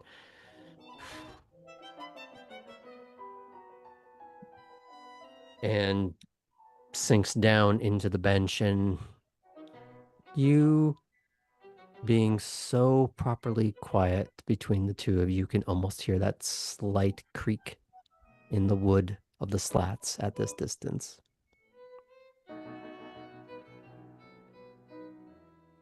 Ellie turns to Poppy and just goes and starts creeping towards the man. Now, just a clarification question for you, Graham. What's the amount of blood that will get someone like woozy enough that they like have to take a second to? I'd say threshold is 3. 4 would be if you really want to gamble. Okay, because what I'm thinking is, because I don't need a whole lot, is I will take 1 blood and allow Poppy to take 2. Oh, if she very needs. nice. Mm-hmm. I would love. Now, would you have communicated this before, or is this like all hand So signals I'm not as you're sure both sort how. of pizzicato violin string creeping up? Yeah, I'm kind of not sure how to say that without getting too mechanical. Yeah. In universe. 1 for me, 2 for you. Yeah, exactly. Yeah. It's like 1 gulp for me, 2 gulps. Okay, I'm gonna go for 1 Like- Mississippi. You go for 2. Yeah, exactly. But I think it is a little bit of like, I'm just gonna take a bite. You can have a little more. Just don't overdo it. Got it. Cool. So I will go and take. I'd like to place 1 more seed of doubt. Perfect. Why is Ellie being so generous? Right? Carry on. So Ellie's gonna go in one side of the neck, get a bit of blood, and then as Poppy is feeding, if she so chooses, Ellie will grab the briefcase. Okay. I would say with the prior stealth roll, I'm not going to have you roll again, because that is a whole mess of successes.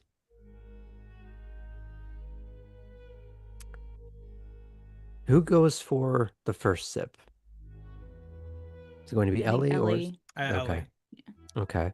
Now, Ellie had previously stated, you might see a briefcase. Feel free to go for it. Do you take it during Ellie's sip? That was the plan, since Okay. that was my instruction. Great. Got it. So Ellie will see that happen. So you're able to get the pre-discussed sips. So please mark that down of Ellie, you got 1, Poppy, you got 2.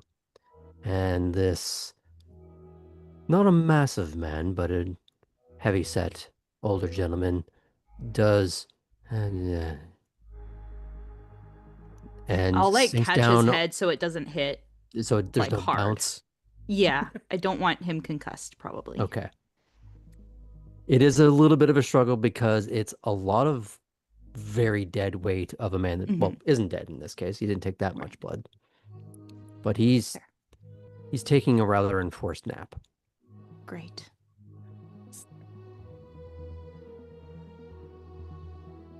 I assume both of you were careful in the sense of you cleaned the wound, you licked the puncture marks so that they are no longer visible. Yes. Yes. And Ellie is going to gesture towards the car. Poppy will lead the way. Okay. I'm just going to give Kate a little bit of time to do something either in the car that she had been thinking about, or respond in the group chat a little bit longer, or just drive away. That works too. No, I'm here to keep an eye on them because it's one thing if you fuck up your solo feed, but when you pull others in, I'm keeping an eye on you. Okay. I will say it would be very difficult for you to pay attention from here Okay. due There to wouldn't have they been rolled very someone. high stealth, and it's not like you're parked inside the park. Yeah. So it would be more a case of you may have seen a man go in. Mm-hmm. You have yet to see him come out. So it's not like an open park like Forsyth is or anything where you could park like along the edge and look? I'd say with a lot of neighborhood parks, there's a lot more trees and shrubbery that would kind of obfuscate. Gotcha. And it's Because dark. It's not during the day, right? So that creates issues. the goal was to park somewhere to see them, but that doesn't make sense. Be more a case of you would be able to look for signs within the park of something going wrong. Mm-hmm. Someone running out screaming, or sirens coming, and the longer you sit, it's that weird Schrodinger's issue of nothing has gone wrong, everything is going wrong. Mm-hmm. In that little liminal space, are you checking back in with anyone? Are you sending any texts? Are you trying to get any further clarification from Cora and Artem? I want to, but I also want to keep an eye out. So I will keep an eye on the clock and see how long it's been. And if it's moving into a get worried time, but otherwise wait and try to get in touch with that's why you keep calling him the wrong name, because I just saw his new name, Artem and Cora, after the other two get back. Okay. It doesn't take very long, maybe about 15 to 20 minutes, because the point was for them to arrive and get into position ahead of when this gentleman would be arriving. You do see someone walk in. If it's taking up to 20 minutes, I might go ahead and make a call then. Okay. You can do that. I'll call Cora. Cora, you are either in the car or leaning against it because you haven't left the spot yet. Yeah, since we're told to hold tight, I'll just be with the passenger door open, sitting on the seat, but like with my legs out. Okay. Planted on the ground. Yeah, Are we told to hold tight? Yes. Oh. You dropped your pin to both Jethro and Vega. So they're on their way to you. Got it. It doesn't preclude you from eventually going to the house afterwards. Just the initial incident. Go ahead. So, hello. Anything I should be concerned about? No, I don't think so. It could have been a few moments ago, but it's well handled. Cora, I'm gonna need is something more solid.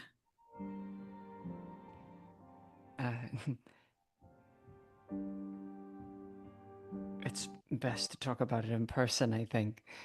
Are you and Artem together? We are. And we're all right. Chris is here with us too.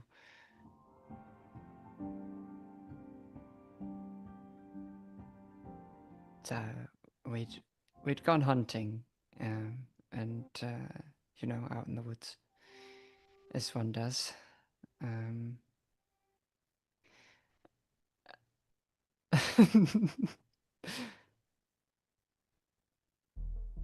Okay.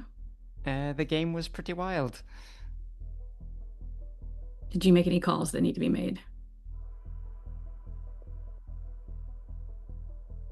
Yes, of course. Okay, as long as the right people know. Thanks for checking in, Kate. As long as you're more open when we meet up. I think I can do that.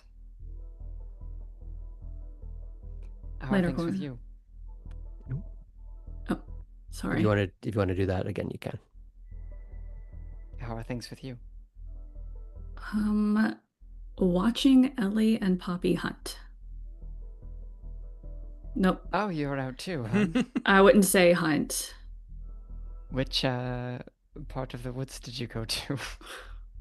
Cora's got cover for you. No, I wouldn't have said that. I would have said. I'll let you retract. Yeah. Keeping an eye on Ellie and Poppy, who are out together. Oh, I see. Okay, well, I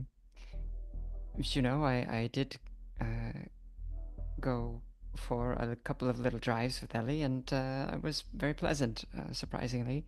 So. Well, I'm hoping for the best and expecting the worst, so.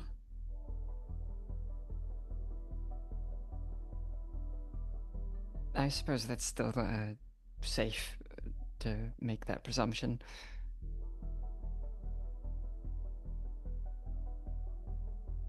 As long as the three of you are okay, Cora.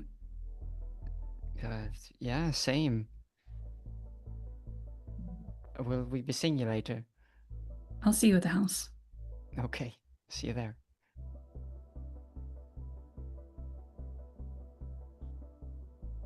And then Kate will text Chris. What do you directly, not in the group chat? Directly. Okay. Not sure what kind of bullshit you all got into, but I'm here if you need anything.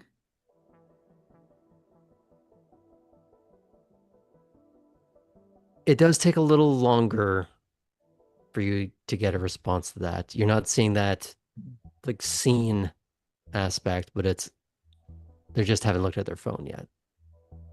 And when they do, think finally, Kate would be one to like stare at it to see if she's writing back or anything. Not right away. It takes a couple of minutes. And it's just a gif of someone with frazzled hair hyperventilating.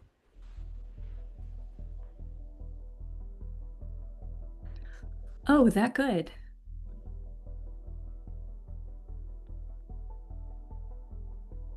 And I would say this would be when Poppy and Ellie are, if they wish to be, heading back to the car. Nah, we'll just I wish it. I wish it. Yes, we head back. Okay. Now, do you all start heading back, or rather, the three of you, do you start heading back towards Wormslow, or do you go for somewhere else? I'm pro going back to the house. Ellie, do you need me to dump you off anywhere? Well, if you could kindly and gently drop me off at the house, that would be great. Sure. Rate me 5 stars on Uber. I'll give you a nice tip. Poppy's like smiling and clutching this briefcase also in the car, just like. I don't know if you're in the front seat or the back seat, but Kate will smirk at what Poppy just said. So what's in here? Open it. I'm not gonna like combust, will I? I wouldn't be in the car if you would. True. Click, click. What What does you she see? see is stacks of $100 bills. Oh, Ellie, you have a great method of hunting, grr. This is beautiful. Is this for you? All for you? You know what? You were so helpful today. Uh-huh. I am willing to give you and our driver Mm-hmm. 500 each. That's so generous. Why What are can you I being say? so I'm a generous? benevolent human being. Not a Half human true, being. maybe? Only half of that was a lie. That, is this usually what you do? It's usually a little bit more, I'm gonna be honest. Wow. Did you extort this from that gentleman we left sleeping on the bench? Kate, did you see our friend enter? Yep. What kind of read would you get from him? And what kind of raid would I have been able to see from the car? I guess. What kind of read are you even looking for from just a glance of some waddling older gentleman running into a park holding a briefcase in the middle of the night? What Yeah, does I that don't. tell you? With a very nervous expression on his face, looking back and forth. Well, he was paranoid as fuck. So Kate, you saw that he was paranoid, running quickly. Did you get anything else from him? No, honestly, I wasn't trying though. I know you said you set up a feed. You've got money. I'm assuming blackmail is involved. Did you have something really fun on him, blackmail-wise? Well, fun enough that someone is willing to come to a secluded location and follow exact directions. That's so fucked up. Thank you. You're welcome. You're not going to tell us what it is, though, of course. Oh, he paid me money to keep it a secret. Oh, you are an honorable person. Wow. Okay. Why did you let us come with you? You're okay with us knowing that this is how you do business? Well, I brought Tabby on one of these runs. Yeah, but Tabby's not like you. Okay.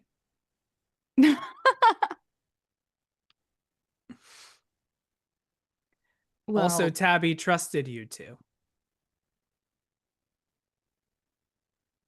that means a lot. and said good things about you two and the others before you left, before she left.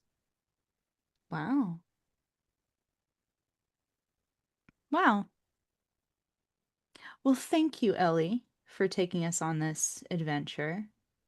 This hit me in the nostalgia place. It's very fun.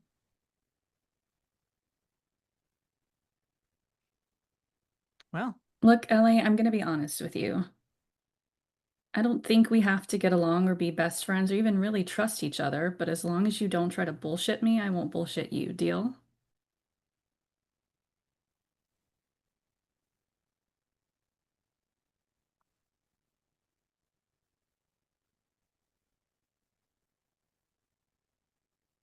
is there any bullshit you're trying to get rid of right now?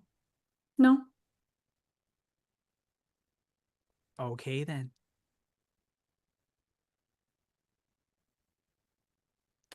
And Ellie like leans back in their chair. Is like, so we going? I imagine that a lot of this I thought took place Oh as we were yes, it's driving. in the car. Okay. Yeah. Yes. What was Graham's wonderful phrase, automobilic sorkening? Ooh, that's good.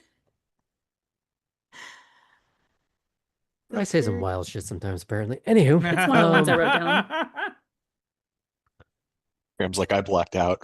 Yeah. honestly, I do. I go into a bit of a fugue state when I run these. In any case, I think we can fade out from that scene a little bit, if that's okay. Sure. And we will fade back in on the roadside assistance to Cora and Artem and Chris.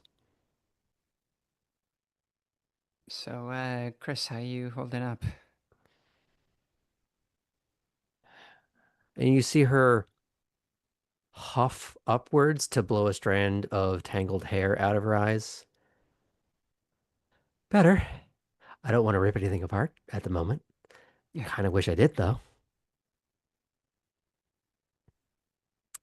And if you've ever seen anyone coming down from an adrenaline crash, you do see a little bit of that shake, slight tremble of not someone upset, just as all this nervous energy and the chemical crash that they don't know what to do with. And there's that whole body fidgeting going on. I'm probably going to be seeing eyes in the woods for weeks now, from myself. So I normally see eyes in the trees, woods, in the dark all the time. That's the point. That's what we're looking for. That's fucking new.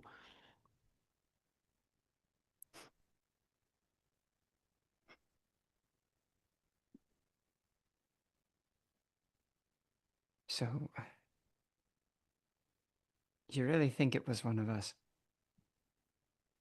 I, It. My sire told me that you can lose yourself.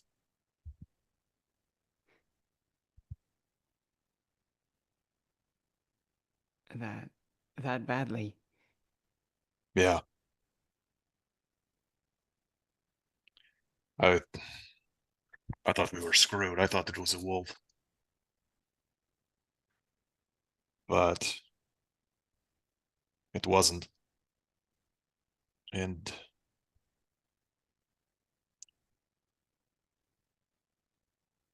I don't know. I could be wrong. I don't know what the hell else it would be, though. Cora's gonna pick her feet up and slide to face the proper direction in the passenger seat and just kind of lean back against it.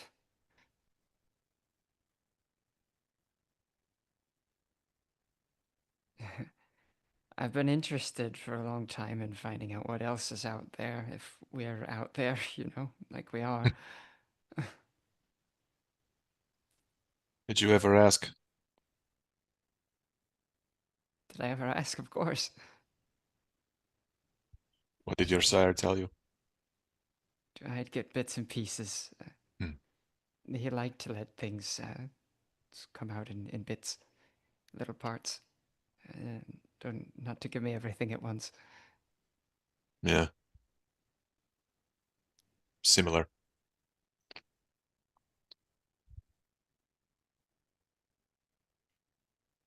Well, if you want to keep looking, maybe we should stick together.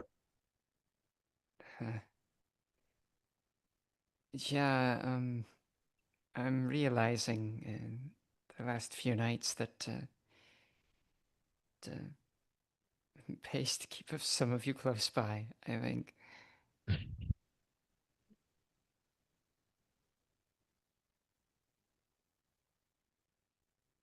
Is Vega coming? She said she was going to be, well, okay, no, she didn't say that, but she told us to stay here, so Okay. either she's coming or she's sending someone. you see headlights Okay. Speaking of, from in front and behind. Cora straightens up. Should I get that second flare ready? Maybe. It's probably okay. Artem is going to get out of the car.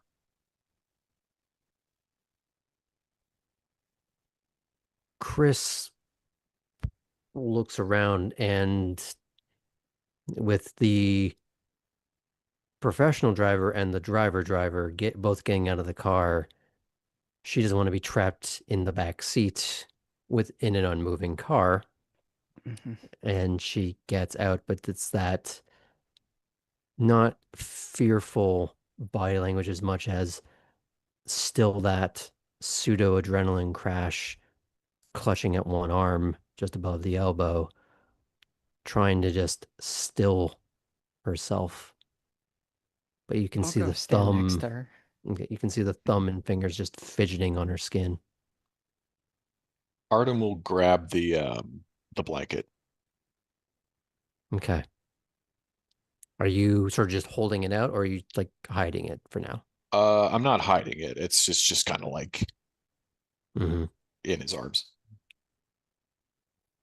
The two sets of headlights slow down. They stay on when the cars stop. The one in front of you, a slightly more slender figure, steps out. And the lights at first create too much of a stark contrast silhouette that you can't see who it is. And then you hear a familiar voice. What did you get into tonight? As Vega steps into frame. We were attacked. By what? I'm not sure. Would you like to see its arm? Oh, you are being serious. I see. Be less literal on the phone. I'll keep that in mind. Yes, you will. She looks around and she points for you to use the hood of the car. Yeah. And she looks over your shoulder to wave someone over. And you do see for a moment yellow, glowing eyes.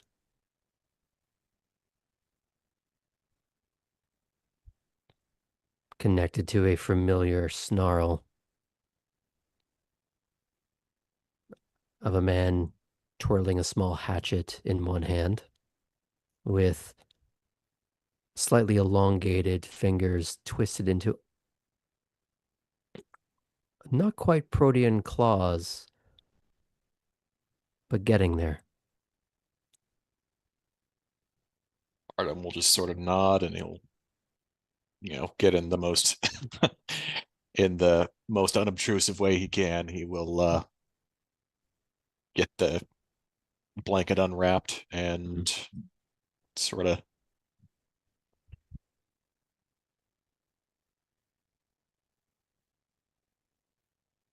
He will just do this intake snarl snort as he passes by you.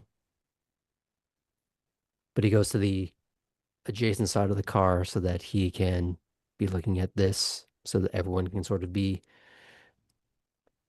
present and have a good view of the worst unboxing. Since it's in a space blanket, it's like the biggest, worst takeout shawarma ever. Or, depending what you're into, the best.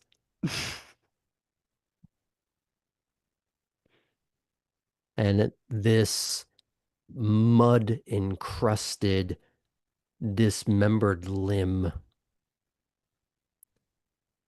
seemingly is starting to come apart. Like an overdone, over-fatted brisket. is there any blood left? There is. but it's the wrong color. It's almost maroon from how much blue is in it. Whoa. But the entire limb is starting to deconstruct, uncongeal in its own way. What the fuck? It wasn't like this earlier. Oh, yes, you're also very new.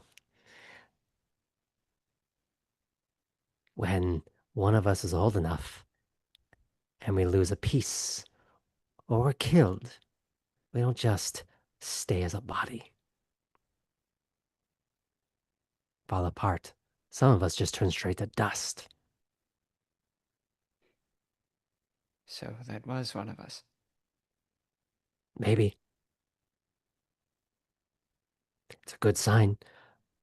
Jethro.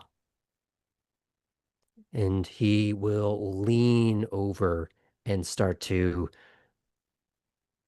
in a very primal way, start to sniff, almost get up onto the hood with it to almost nestle his face close to it. He doesn't bury his face into it, but like a bloodhound, they are trying to get that scent.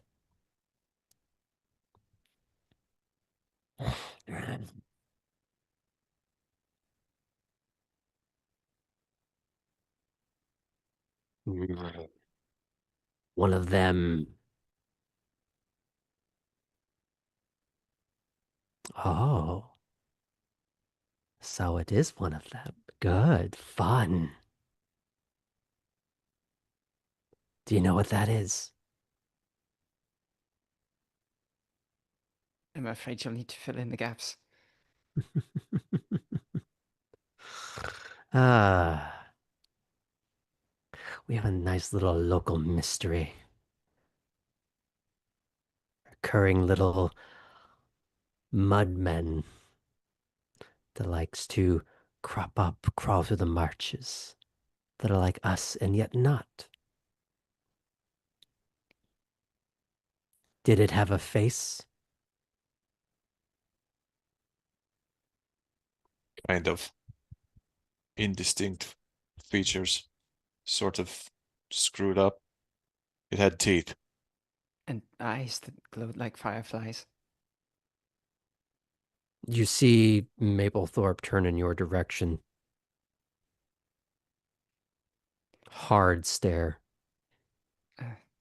Something like yours.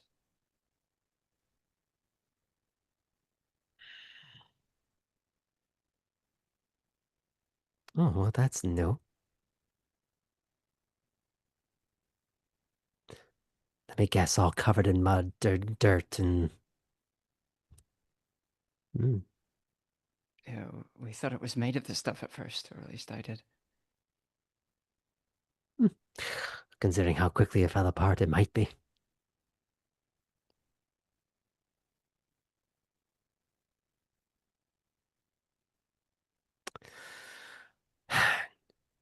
You're going back to the house. All of you.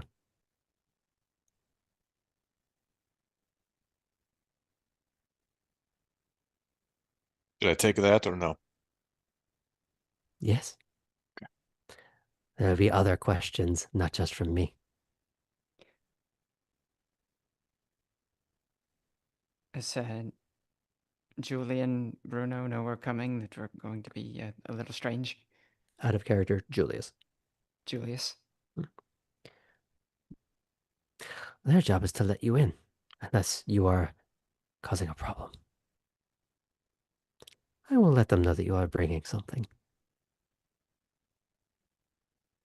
You will, of course, inform them.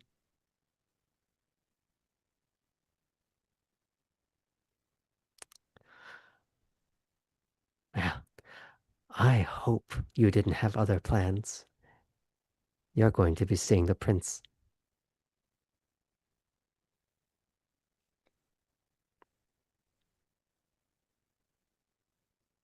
Let's go. Cool. Maplethorpe gives one little snarling sniff as if trying to find some scent. He moves his car off the road and he goes stalking into the woods.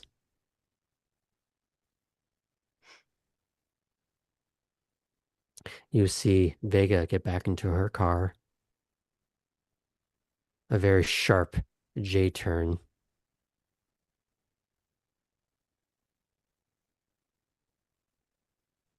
Of something, well, Cora, you would recognize as very flash, very Italian. There's you could swear almost a spit of fire. And for a moment you are back in those woods, in the stark red contrast.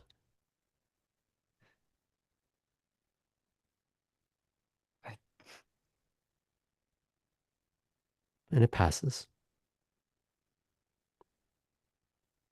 The red you're seeing is just the taillights as they drift off in front of you.